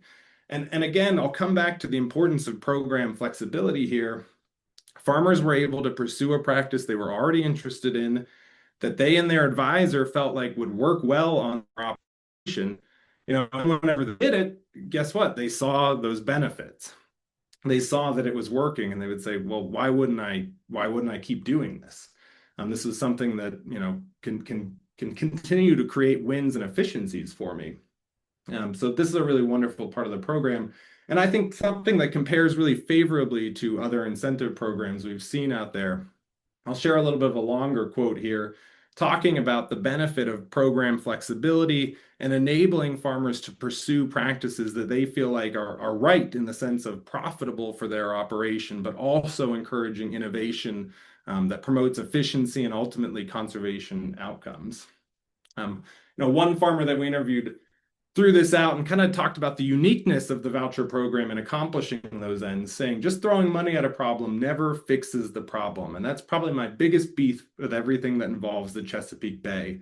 But if we come to farmers with solutions like the voucher program, that fix the environmental problem, but still make farmers more money, I mean, it's a game changer. And for me, again, at the end of the day, this comes with working with wonderful, trusted advisors that are there to help their clients improve. And it comes with empowering farmers through incentive programs to make practice adoption choices that can improve conservation outcomes, but also work for their farm. We get persistence out of it, and we get win-wins, and we get some connections, I think, across the conservation and agricultural world. Okay. I'm going to summarize my points here quickly. What we found from this social evaluation is that the voucher promotes adoption of new planning services and management practices. What was key? Program flexibility, ease of enrollment, and advisor involvement. And we have some preliminary evidence. I'd like to do more work, but preliminary evidence suggests that the voucher program is promoting persistent practice use. I think it'd be great to follow up in future years, a little further down the line, but at least initially, we are seeing some persistent practice use. What are some potentials for improvement from this work based on the interviews and the work we've done in the past? Well, one you're already seeing, and it was already mentioned. We had talked to some of our advisor partners with the 2021 pilot voucher program, and it was noted this potential for an implementation payment may be really key to increasing adoption and the scale of adoption. So we're doing that now with the current voucher program, as Janelle mentioned. I'm quite excited. Another thing, I'm not quite sure honestly what I think about this, but one of the farmers mentioned in the interviews, and I think it's interesting, potentially having a minimum acre requirement to encourage, experimentation and learning within the voucher program. He felt like about 150 acre minimum would really help farmers see how these practices worked across the larger set of acreage. The other thing I'm interested in is there opportunities to advertise these programs more widely?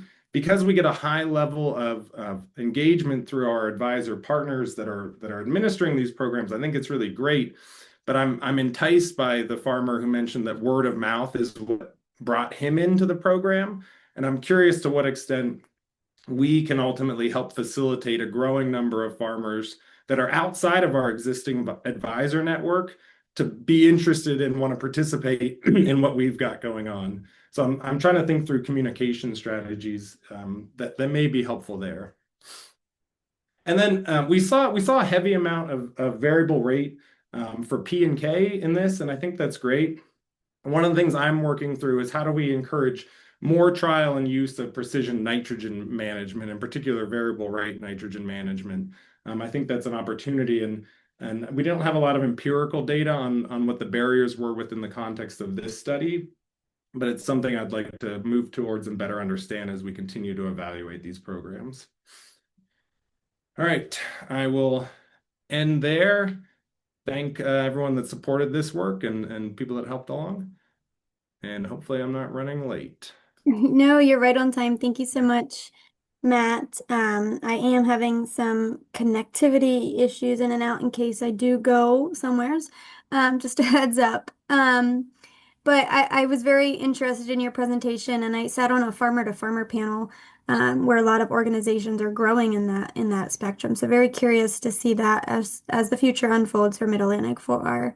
If you have questions for Matt, you're welcome to add them into the chat or the Q&A. He will be online this afternoon. We're happy to answer some of them live as well, but his email address has been added to the chat box as well if needed to be copied. I did have one question for you, Matt. I know that we talk a lot about the 4Rs and farmers and decision making, but more broadly, are there any other incentive programs that you have evaluated and ran into similar results or different results? Yeah, we certainly have. I think a couple of lessons learned from those. One is, again, and I'll reiterate, program flexibility here for the voucher program is really important. We've done some work in the past where basically just dictating too much of what farmers should be adopting and bundling lots of different practices together of, adopt cover crops and try this by a lot. Like it was just all too much at once. So flexibility and empowering advisors and farmers to make decisions that work for their farm and can promote conservation outcomes. I continue to think that's really key. And the other thing that I think has been really exciting in some of the work we've seen, and I'll be brief about it, is just that these incentive programs, being able to deliver them through our advisor partners, the research, just the social science research, consistently shows that private sector agribusiness partners are the most trusted and most used sources of information whenever it comes to nutrient management practices, right? So they're really important within the scheme. But there's also been some really interesting work, and I would defer to our partners on the call, they can push back. But I've seen some interesting work where often from the farmer perspective, they're waiting for their advisor to bring new information, new insights to them. And we had seen that in a previous program that we evaluated, that advisors actually were thinking like, why isn't the farmer asking me about these new practices? And one of the things that's very cool about the incentive programs of just having the incentive programs out there through an advisor network creates conversations between farmers and advisors about the opportunity for management shifts that I don't think happens otherwise, or at least not to the extent that they might happen given these programs. So I think that's a really exciting opportunity. And we've seen with other programs that even if farmers decide not to participate in the actual incentive program itself, sometimes those conversations will spur management changes just because they happened. So I think that's sort of, if you will, like a hidden benefit of some of this work that is difficult to capture empirically, but is there. That's wonderful. So thank you for that insight there, and the audience here. I'm sure that's going to be very helpful and insightful. We had one question come into the Q&A. So it's coming from Mike Twining. He works with the Willard Agri-Service. He says, when these practices get implemented, is there a way for us to get credit in the TMDL and Bay models that are driving regulation without subjecting the program to government oversight or violating grower data? So I have a response, but I didn't know if you had something. Okay.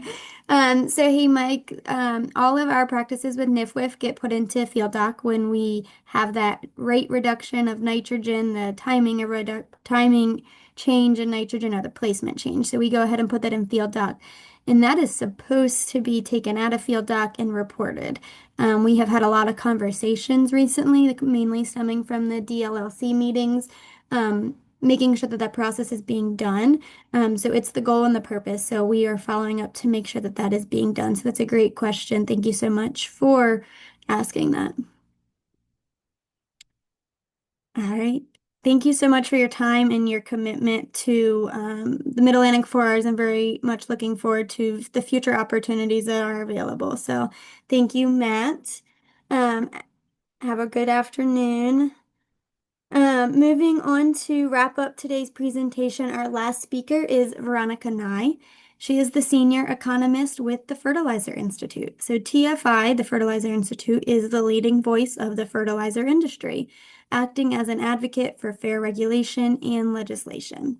So as a consistent source of trusted information and data, TFI is here today to share some insight on the U.S. fertilizer market. So Veronica, please share your screen if you are able. If not, please let me know, but we are very happy to have you here and very excited for your presentation to wrap up. Thanks very much for having me. I joined this group last year, and last year when we talked, the market was complicated, but not nearly as variable as it is this year. So if you joined last year, it's quite a lot different, unfortunately, this time. But so I'm going to bore you with a lot of PowerPoint, with a long presentation with a lot of charts. So my apologies in advance. But this certainly this year's market has been a challenge for growers and for the fertilizer industry. And it got to a point at one point this year that I was not only putting dates on the presentation, but also time stamping it.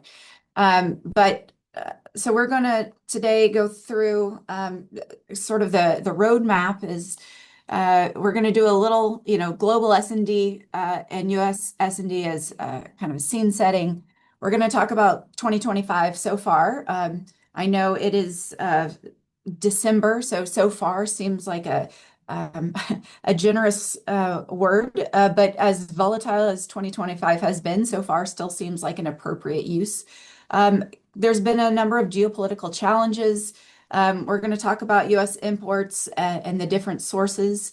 And then we're, of course, the large domestic demand, which drove a lot of what happened in 2025. And then, of course, talk about 2025, the timing. So, in general, before we dig into any of that, I mean, I think the key market takeaways this year is that, primary fertilizer products like major crops are produced and traded globally. Changes in global production and demand, trade patterns, energy, weather shocks, geopolitical events, and government policies impact the global market, which in turn impacts the price U.S. farmers pay. 90% of global fertilizer consumption occurs outside of the U.S. I think that surprises a lot of growers when I say that. In the U.S., we're used to thinking about U.S. agriculture as the big dog, and we are important.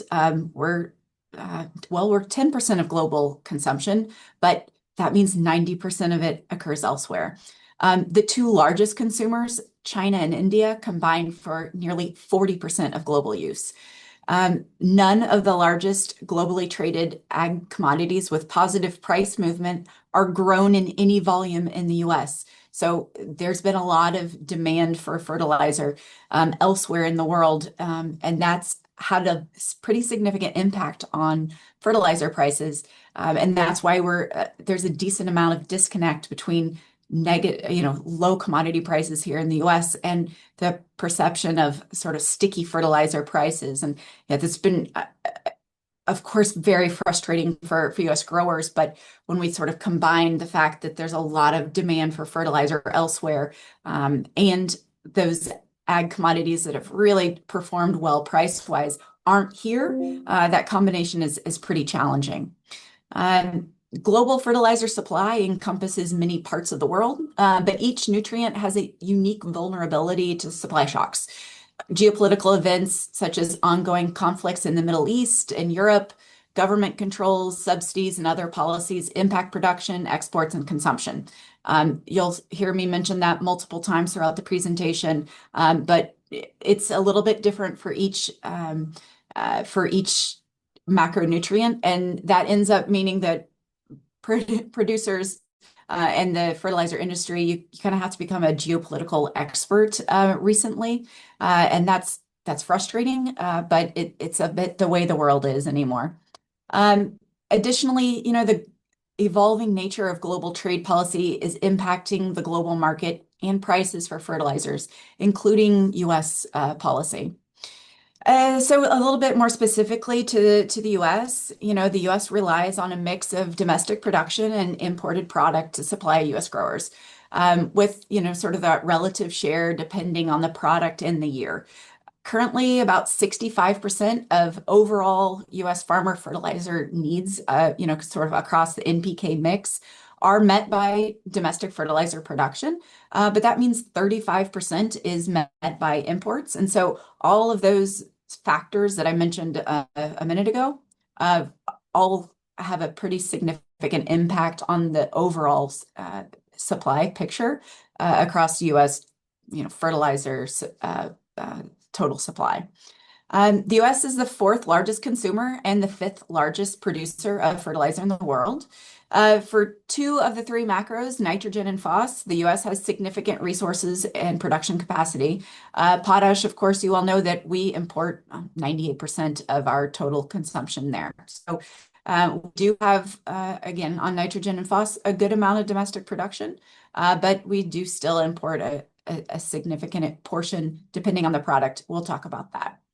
And then, since plants require nutrients in differing amounts, shifts in US acreage between crops year over year, as well as average application rate changes in response to crop and fertilizer prices, can alter overall US fertilizer demand, as well as relative demand between nutrients and specific fertilizer products.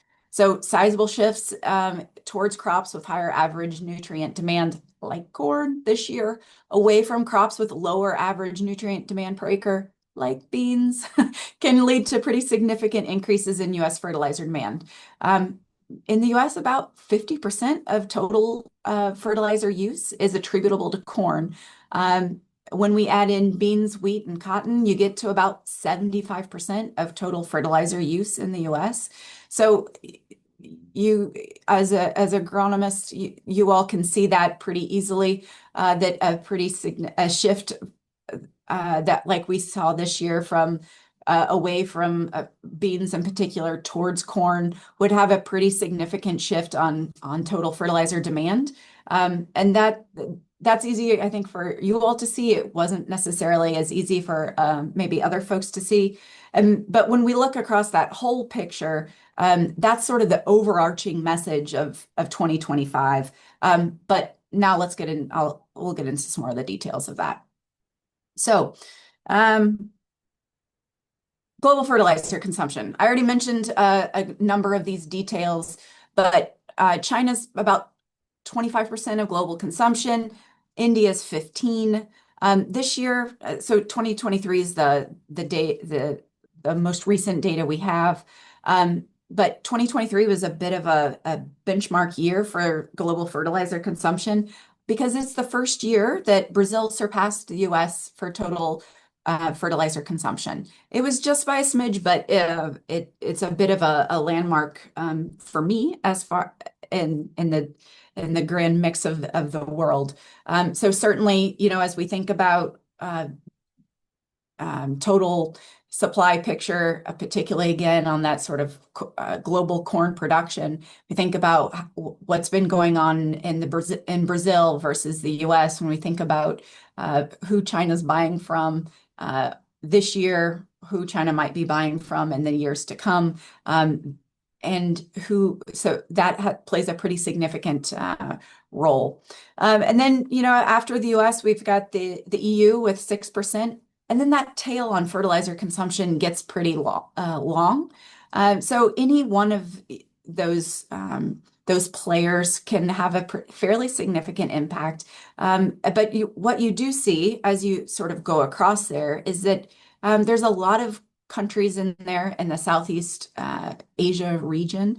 And a lot of the commodities that we'll talk about here in a minute that have seen a lot of the upward price movement are in that Southeast Asian region. So when we kind of think about global fertilizer consumers, and I'm going to point out here, well, this is just kind of a repetition of what we saw in the chart before, but when we start talking about supply, this picture is going to look a little bit different. And we're going to talk a little bit more about the difference between being a producer and an exporter. But for now, we see that, not a lot of difference when we look across the nutrients, right? If you're China, India, US, EU, Brazil, you do see mainly the same players across all three nutrients. No real surprise, right? Of course, you all know that. That does look quite a lot different when we get into the supply side, but the same countries basically are the main drivers of the market, no matter what the nutrient is that we're talking about. And I think that's the main point here. One of the things that seems to get a little bit lost, and I want to pause here for just a second, is that yes, again, the thing that we worry about the most in the US, and for good reason, is the price that US growers are paying. And because those are our customers that we're interacting with every day, and those are the folks that the US industry certainly depends on. We don't exist if they don't exist. But the phenomenon of increasing fertilizer prices is not unique to the US. With the interconnectivity of the fertilizer market, everybody's experiencing increased fertilizer prices. And I think that's something that we're trying to sort of retrain the lexicon. There's not a US market for fertilizer. It's really a global market for fertilizer, because because it's so universally traded, everybody really ends up pricing at that global price. So when we think about, particularly on phos prices and how challenging those have been recently, we see here in the US, we also see here on the purple line, DAP globally, we've seen increases in DAP prices. We've seen increases in sulfur prices. And then that dotted line of fertilizer at large, we've seen an increase in fertilizer prices in 2025 relative to 2024. We're certainly not where we were in 22, and thank goodness for that, for everybody. Incredibly high fertilizer prices have obviously a pretty negative impact on affordability and therefore application rates and all of that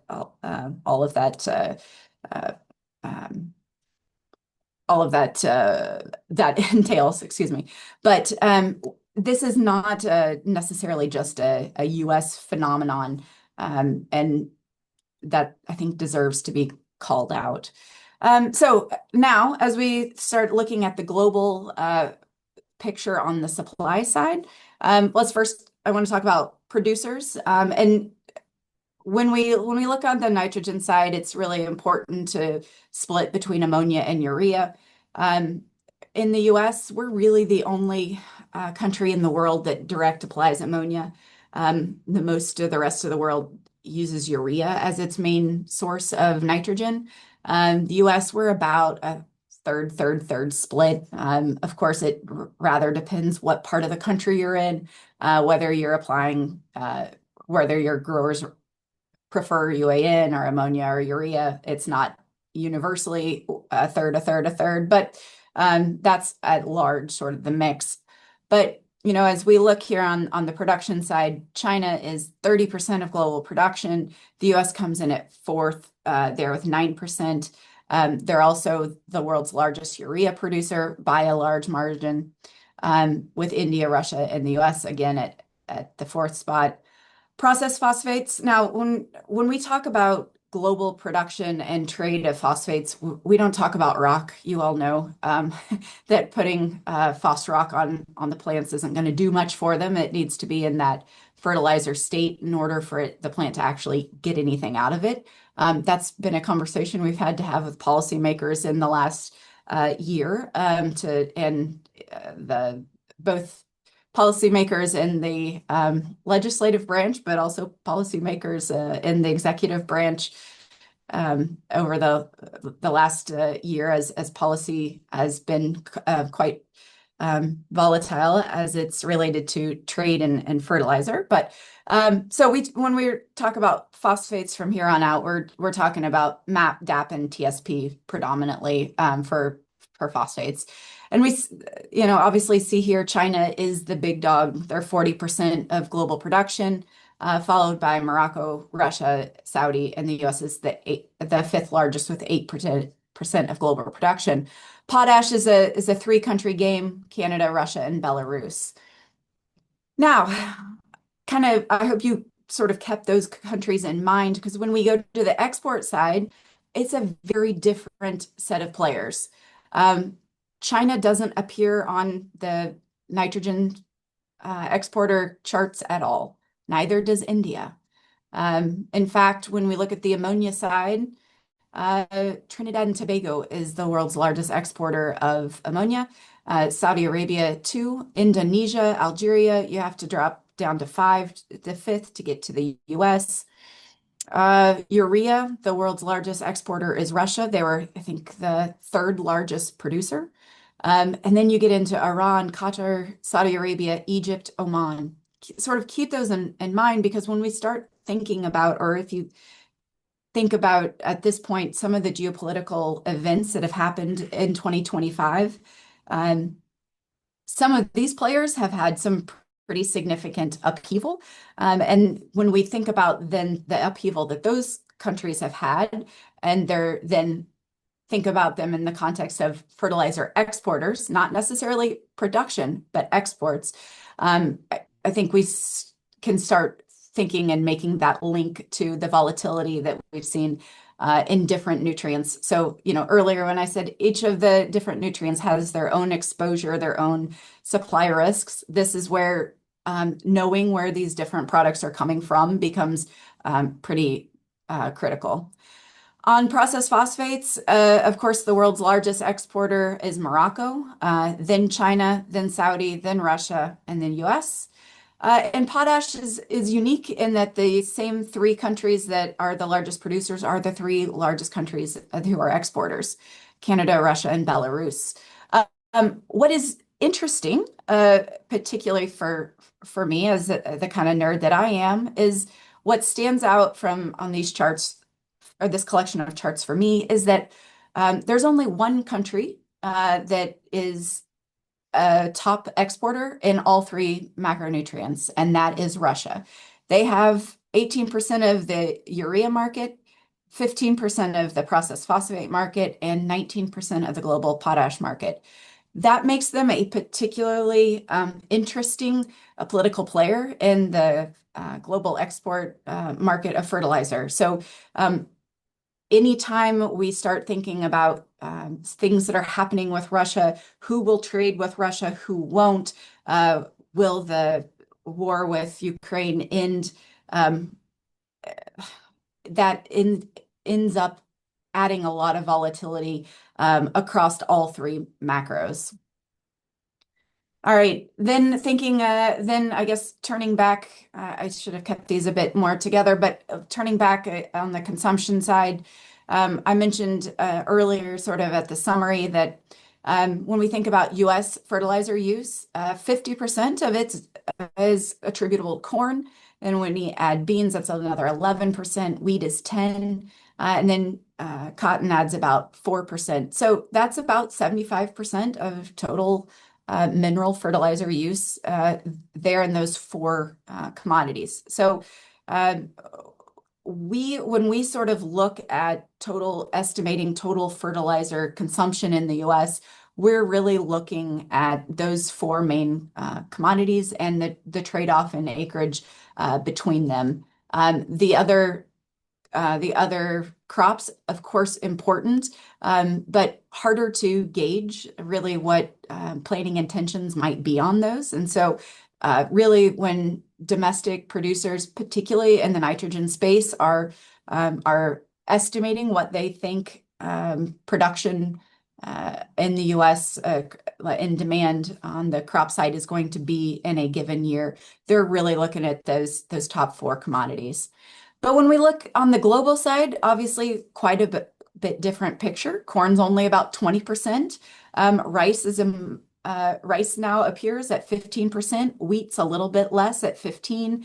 But then we have other oil crops, which that's going to be like your canola, sunflower seed oil, things along that, palm oil. Vegetables come into play at 10%. You've got beans, their relative importance drops like corn down to 6%. And so you've got a much wider distribution of demand across a wider set of commodities. Here in the middle, I've called out the major traded commodities globally. And this isn't an up-to-date year-over-year price change.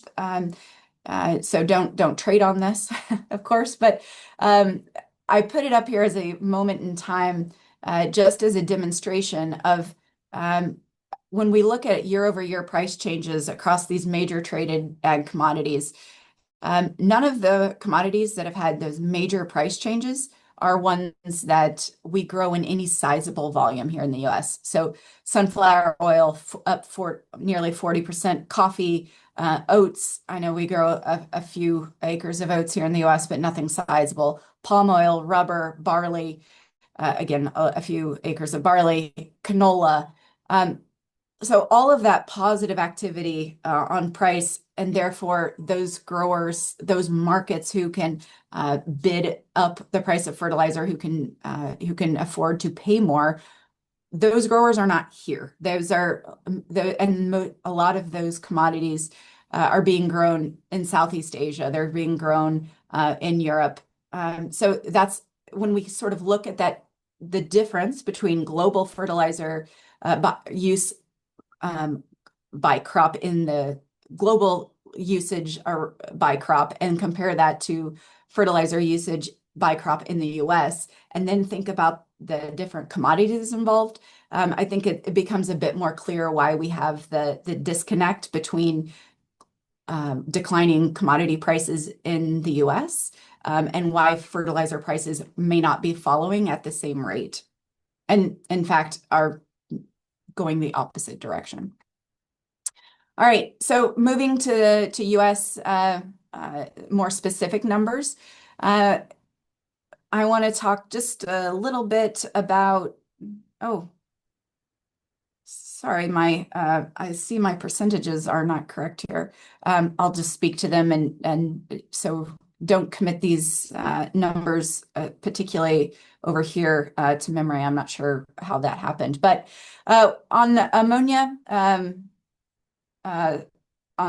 production, we're about 90% domestically supplied on ammonia consumption, about 10% imported.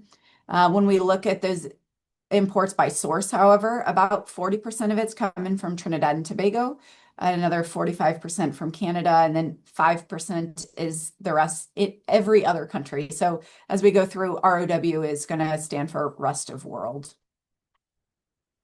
On urea, we have a little bit different mix. Sorry, I should have checked this before. I'm not sure. These percentages are just hanging on for everybody. When we look at 2024 on urea, we do see a different mix here. About 66%. I know these numbers by heart, so trust what I say and not what I see here. 2024, the domestic share of total consumption is about 66% domestically produced and about 33% imported. But then when we see where those tons were coming from, quite a lot different distribution. And that really follows, of course, those charts that we saw earlier about who the major export players are. You see the role of Russia here, 27% from Russia, 21% from Qatar, Saudi Arabia, Oman, Canada, Algeria, Nigeria, all playing a significant role in the US market. This is really largely because when we look at year over year, when we have a call for additional nutrients, of course, imports are where we end up turning to for additional supply. And urea is a lot easier to import than ammonia. You can import it into a lot of more ports because of the way that it's because it's a prill rather than ammonia. So we tend to see much more variation in where it's coming from and that import domestic production share. You also see a bit more variation in the total volume of urea imported year over year, depending on, of course, total nitrogen demand. And then on UAN, a little bit stronger on the domestic versus imports. And of course, I think that makes sense given the fact that most folks don't want to ship water.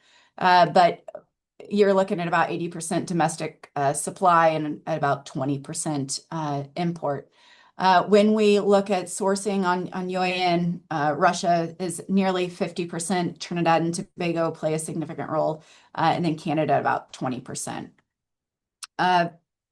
When we look at U.S. nitrogen production, certainly since 2022, we've had a nearly flat U.S. production of nitrogen, which means basically we haven't had much additional supply add here in the U.S. It takes about 3 to 5 years and about $3 to $5 billion to add to build a new nitrogen facility. That means, as an industry, when we add additional capacity, it tends to come in chunks. So here in the 2019 to 2020, what you see there is a capacity add in the industry. So that's typically what we see when we do see additional capacity add. It's an additional facility there. When the drop off that we saw from 2020 to 2021 was really a result of a bit of a COVID hangover. In 2020, because of COVID, there was a lot of plants that weren't able to do what we call turnaround. And so plants have to shut down in order to stay safe, and they have to do some maintenance that wasn't able to be done in 2020. And so a lot more plants shut down in 2021 to perform that maintenance than they otherwise would. So we saw a drop off in 2021 because a lot more of those plants had to do that maintenance than they would regularly. But by 2022, we've had pretty steady year over year production on U.S. nitrogen. All right, when we turn to processed phosphates, and this is, I think, the story it's probably talked about the most in the U.S. over the last several years. And these percentages are true to the chart as far as the share of imports and domestics as total share of U.S. supply. About 60% of total U.S. supply is domestically produced. About 40% is imported.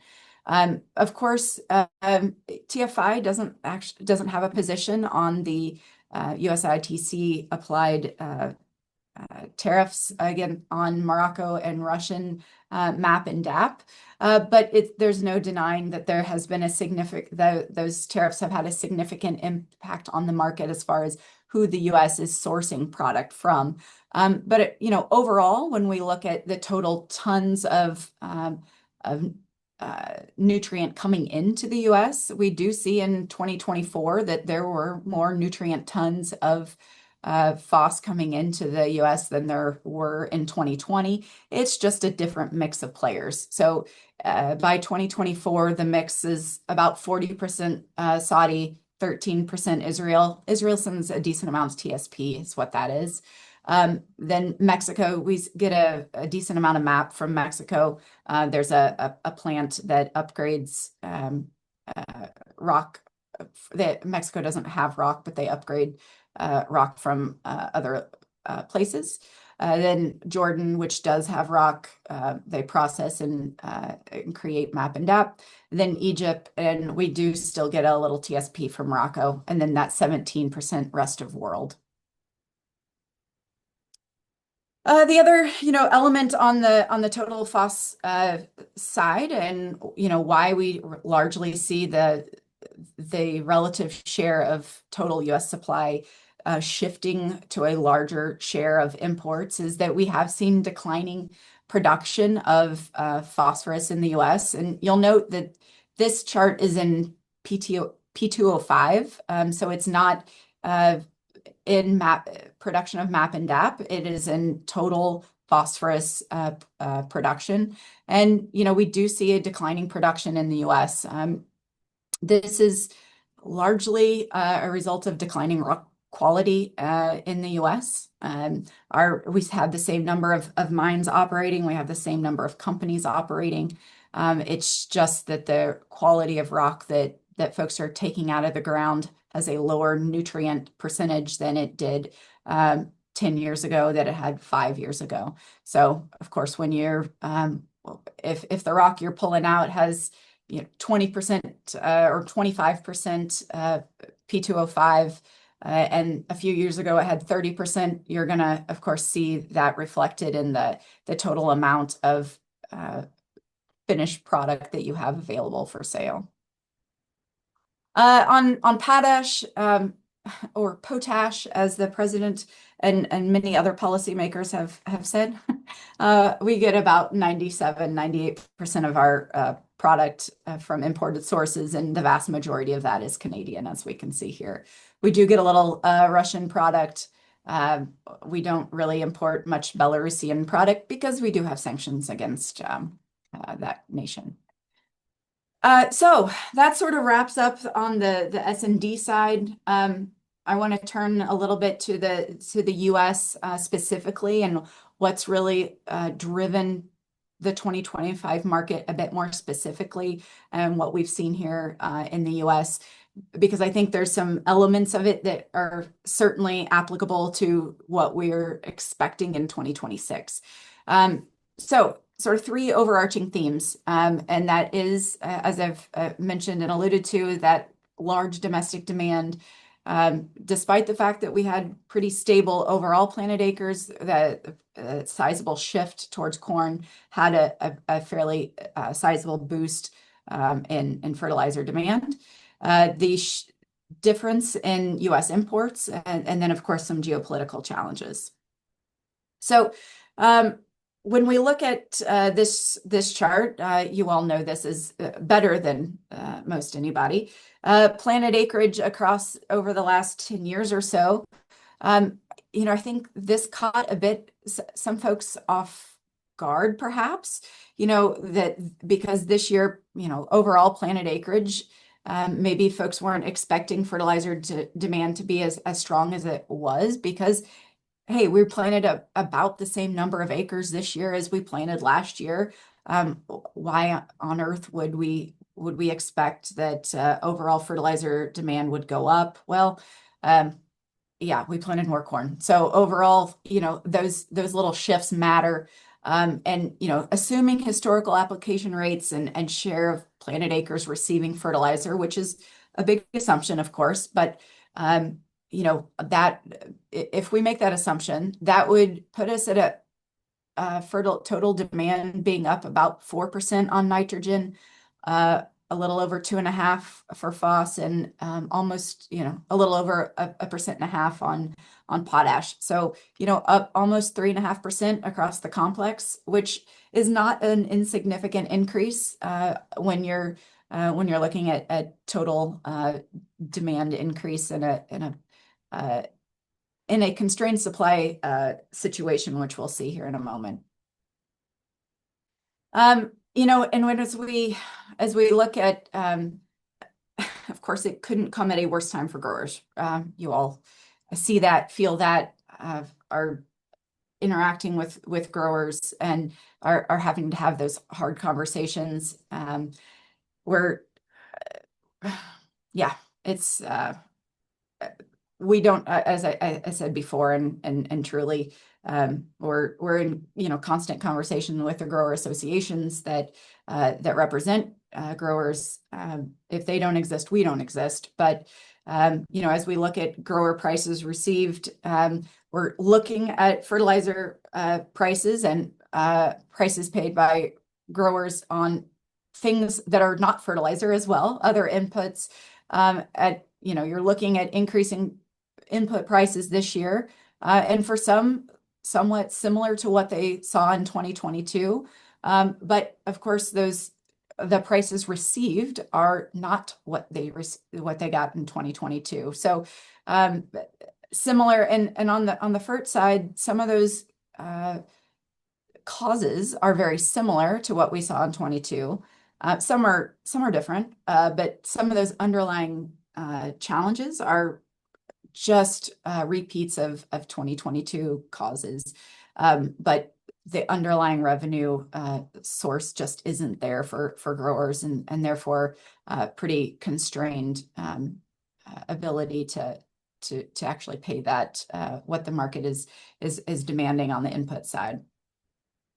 So speaking a bit more on the sort of constrained supply challenge, I think we have to talk about trade and tariffs, and I'm sorry, this is going to get even more wonky than I already have been. But when we talk about imports, and we have to get fairly technical fairly quickly about the fact that, of course, growers apply blends of NPK, but when we talk about traded products, we are not talking about blends. We talk about the individual products that go into those blends. So then we have to really, we're importing MAP, DAP, urea, the ingredients. So we've had to, there was a decent amount of education with the administration as they were really putting on some pretty evolving policy on tariffs, and basically all countries that the U.S. trades with, and trying to get it right as far as how they wanted to apply tariffs related to all products, but what I care about the most is fertilizer. So it was a bit of an education process as well.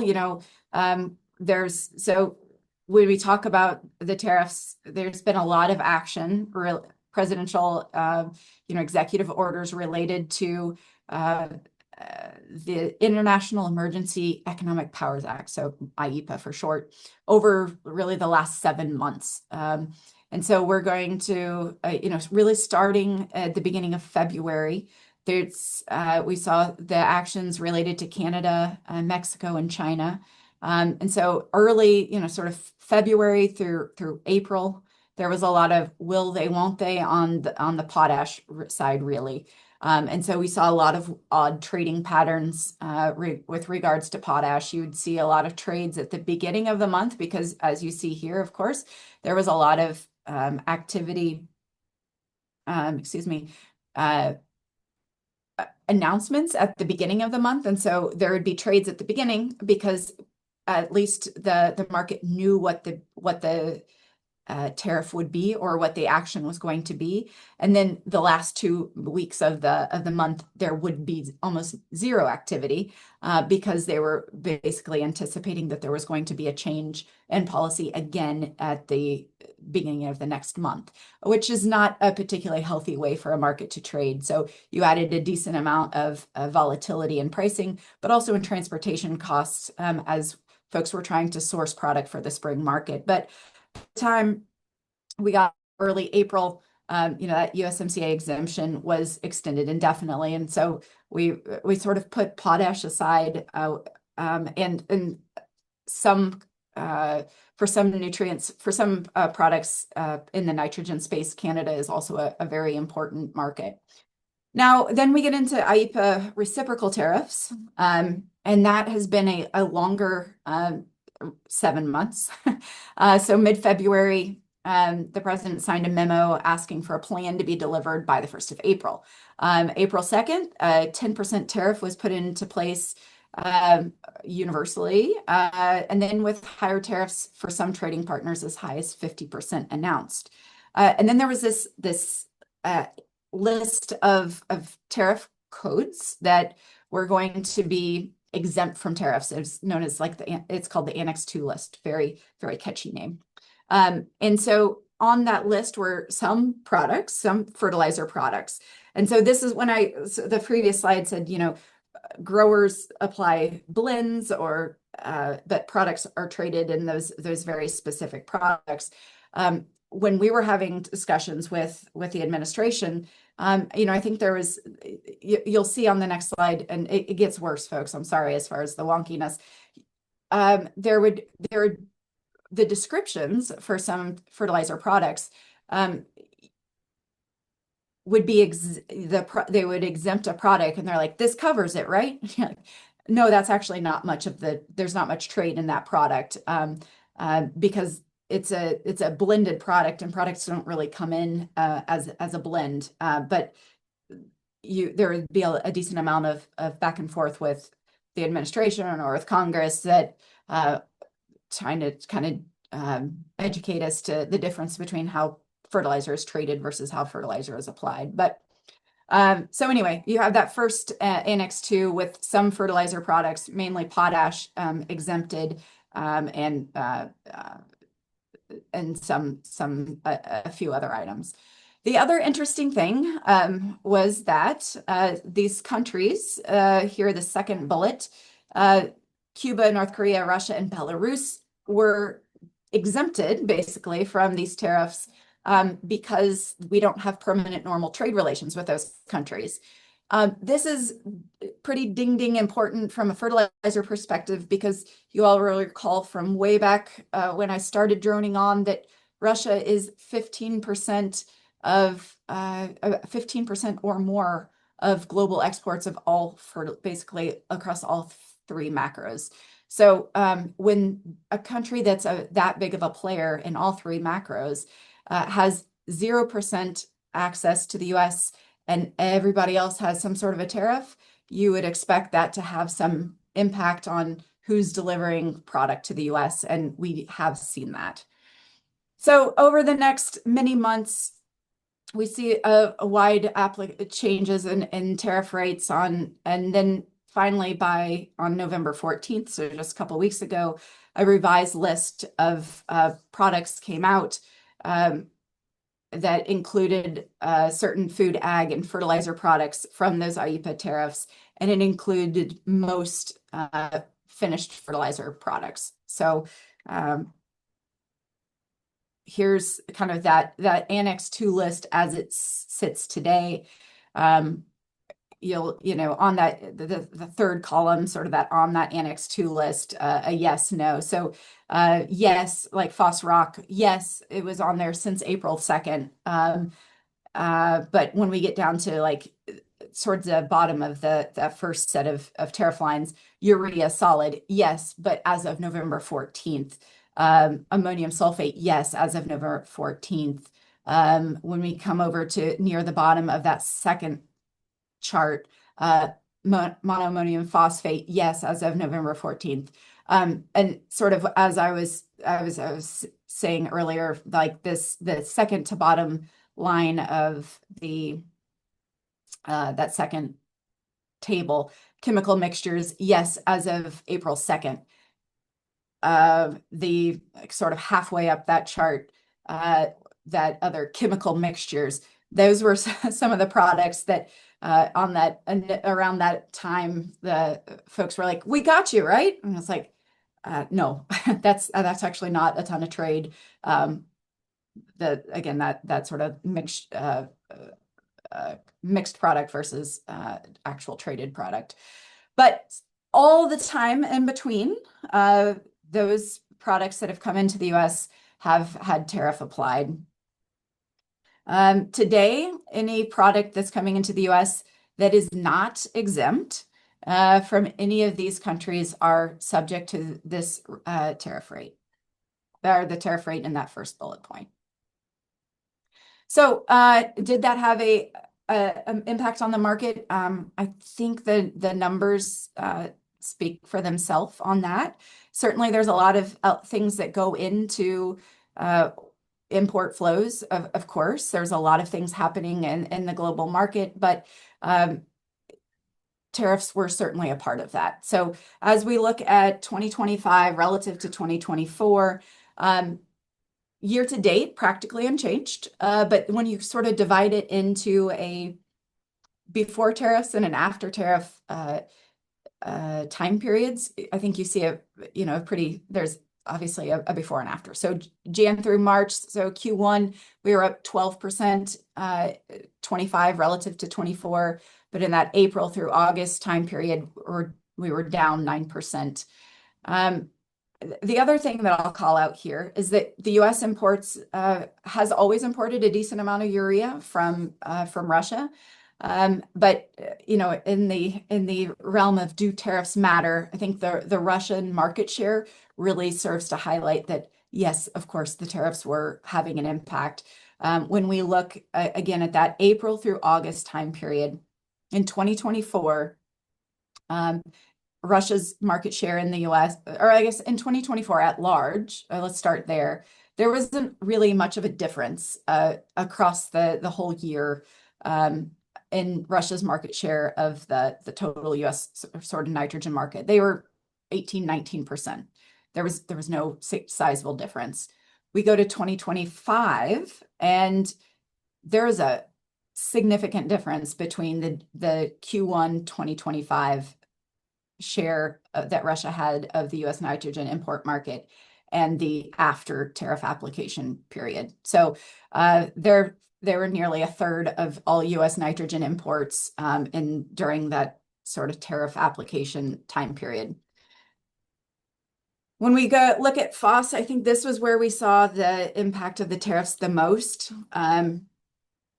In that April through August time period in 2025 relative to 24, our imports of phosphorus were down nearly 50% year on year. And I would explain that in this way. Since 2021, so going back a few years, China, who is 40% of global phosphate production, in 2021, they made a decision to stop exporting phosphorus, processed phos products in the same way. They used to be the world's largest exporter, and they made a policy change to start keeping a lot more product in country. And so they've restricted beginning in 2021, they started restricting those exports, and today they export 40% fewer tons of finished product than they did back in 2021. So when the largest global exporter restricts their exports, that's going to have an impact on the market. Now, we've seen some other exporters like Saudi Arabia try to make up some ground, but overall, the global market in 2024 and 2025 there's fewer tons of product being traded on the market than there was in 2021. So the global market in every year since 2021 has been trading fairly short.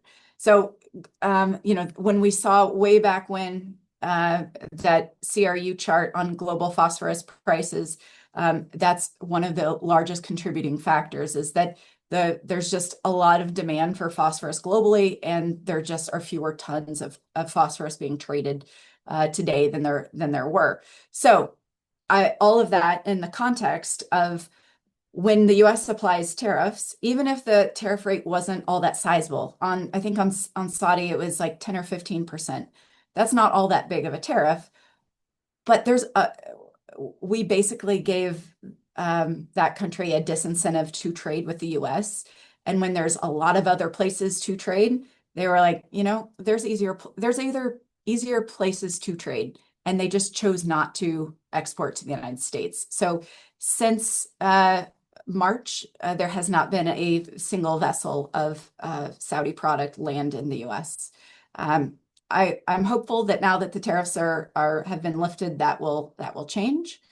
And Janelle, I see your face, so it means I'm almost out of time. But I've got two more, and then I'll wrap up. On the potash side, a lot less dip in imports. I think the tariff situation on potash was relieved much quicker, and this is much more an agronomic and situation in a farm income situation than it is a tariff story. The last one really is geopolitical challenges. Of course, when we kind of think of the three big buckets there, over the summer we did see the Iran-Israel conflict, which included Iran, which is the world's second largest exporter of urea, and ended up impacting Egypt as well, because Egypt gets their natural gas from Israel. So about 20% of the world's urea exports came off the production stopped, and therefore exports stopped. So in July, when nitrogen prices shouldn't be shooting up, we saw a really odd run up in prices, which is challenging if you're only thinking about the US market. But when you look at it a bit more globally, it makes a little bit more sense. And then, of course, on the Russian side, I've talked about this, but the Russian problem continues. And then I lied. I do have one more thing. When we think about all of these elements, the timeline considerations, of course, matter. So I think as far as the tariffs are concerned, the lifting, of course, the fall market there is no more fall market, right? We're into December. And I think, quite frankly, as far as market stability is concerned, the tariff lifting probably the timing was fairly good, in that had it happened sort of in the fall season, you would have had some pretty significant differences in fertilizer prices mid-season, and some pretty unhappy customers depending on when they bought product. The lifting of those tariffs mid-November, I think, allows for as long of a runway as possible for pricing changes and shifts as sort of possible in preparation for that spring market. So a lot of good news. I only bring good news, but just I think obviously there's been a lot going on in the U.S. market and the global market. Some of those things are going to continue. Some sort of those self-inflicted wounds, hopefully, we've gotten past those. Thank you so much, Veronica, for your time. I didn't mean to rush you. We had a question come in, and I wanted to make sure that we were able to get to it. So Mike Twining with Willard AgriService asked, is there a reason that sulfuric and phosphoric acid have not been added to the Annex 2 list? I don't know. It's maddening. Given how important they are to the industry and as such an important input to MAP and DAP production, I think that's the big push. It certainly hinders U.S. production at the expense of imported product.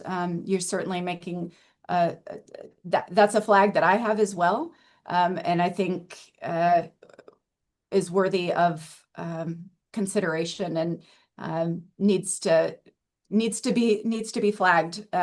So no, not that I'm aware of.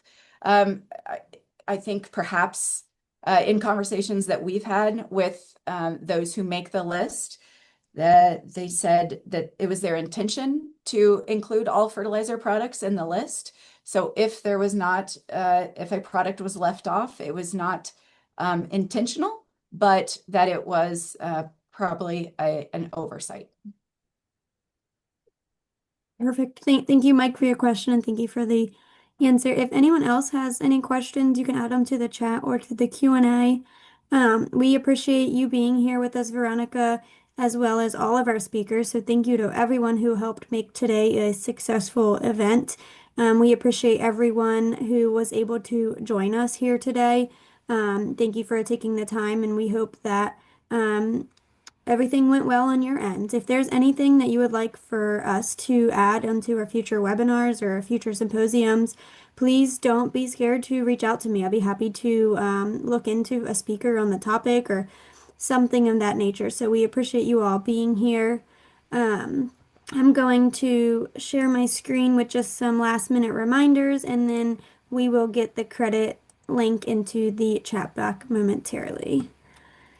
So with that being said, thank you again to Jen and Maggie with Thompson Ag. They have been helping handle the back end of webinars. It is not an easy task to keep everything flowing. So thank you both as well. So for our reminders, be sure to contact myself if you're interested in the Mid-Atlantic 4R original voucher. If you are interested into the new voucher that Kristen presented on today, please be sure to reach out to her. Keep in mind that there are a select list of agribusinesses for that program. And then keep in mind that our Mid-Atlantic 4R Science Symposium will be taking place on January 26th, which is a Monday. That's taking place up in Lancaster, Pennsylvania. So we would love to have you guys tune in and attend that event for free. Just be sure to save your seat so that we can have enough food for everyone. And then once again, we appreciate our sponsor support. We couldn't have this event and our symposium without everyone. So thank you to all of those involved with making these events happen. So now to secure your credits, there will be a Google Doc sent into the chat box, and that is your checkout. So be sure to fill out your name, your address in case we need to get in contact with you, and then which credits that you are interested in. So we have secured credits for Pennsylvania, Maryland, Delaware, and Virginia state nutrient management, as well as nutrient management and crop management credits for the certified crop advisors. We haven't had any other questions come in, so all of the emails should have been shared. Today will be put up onto our website as soon as it is available within the next week or two, and we hope that you guys have a good holiday. Thank you again for spending your afternoon with us. Have a good one.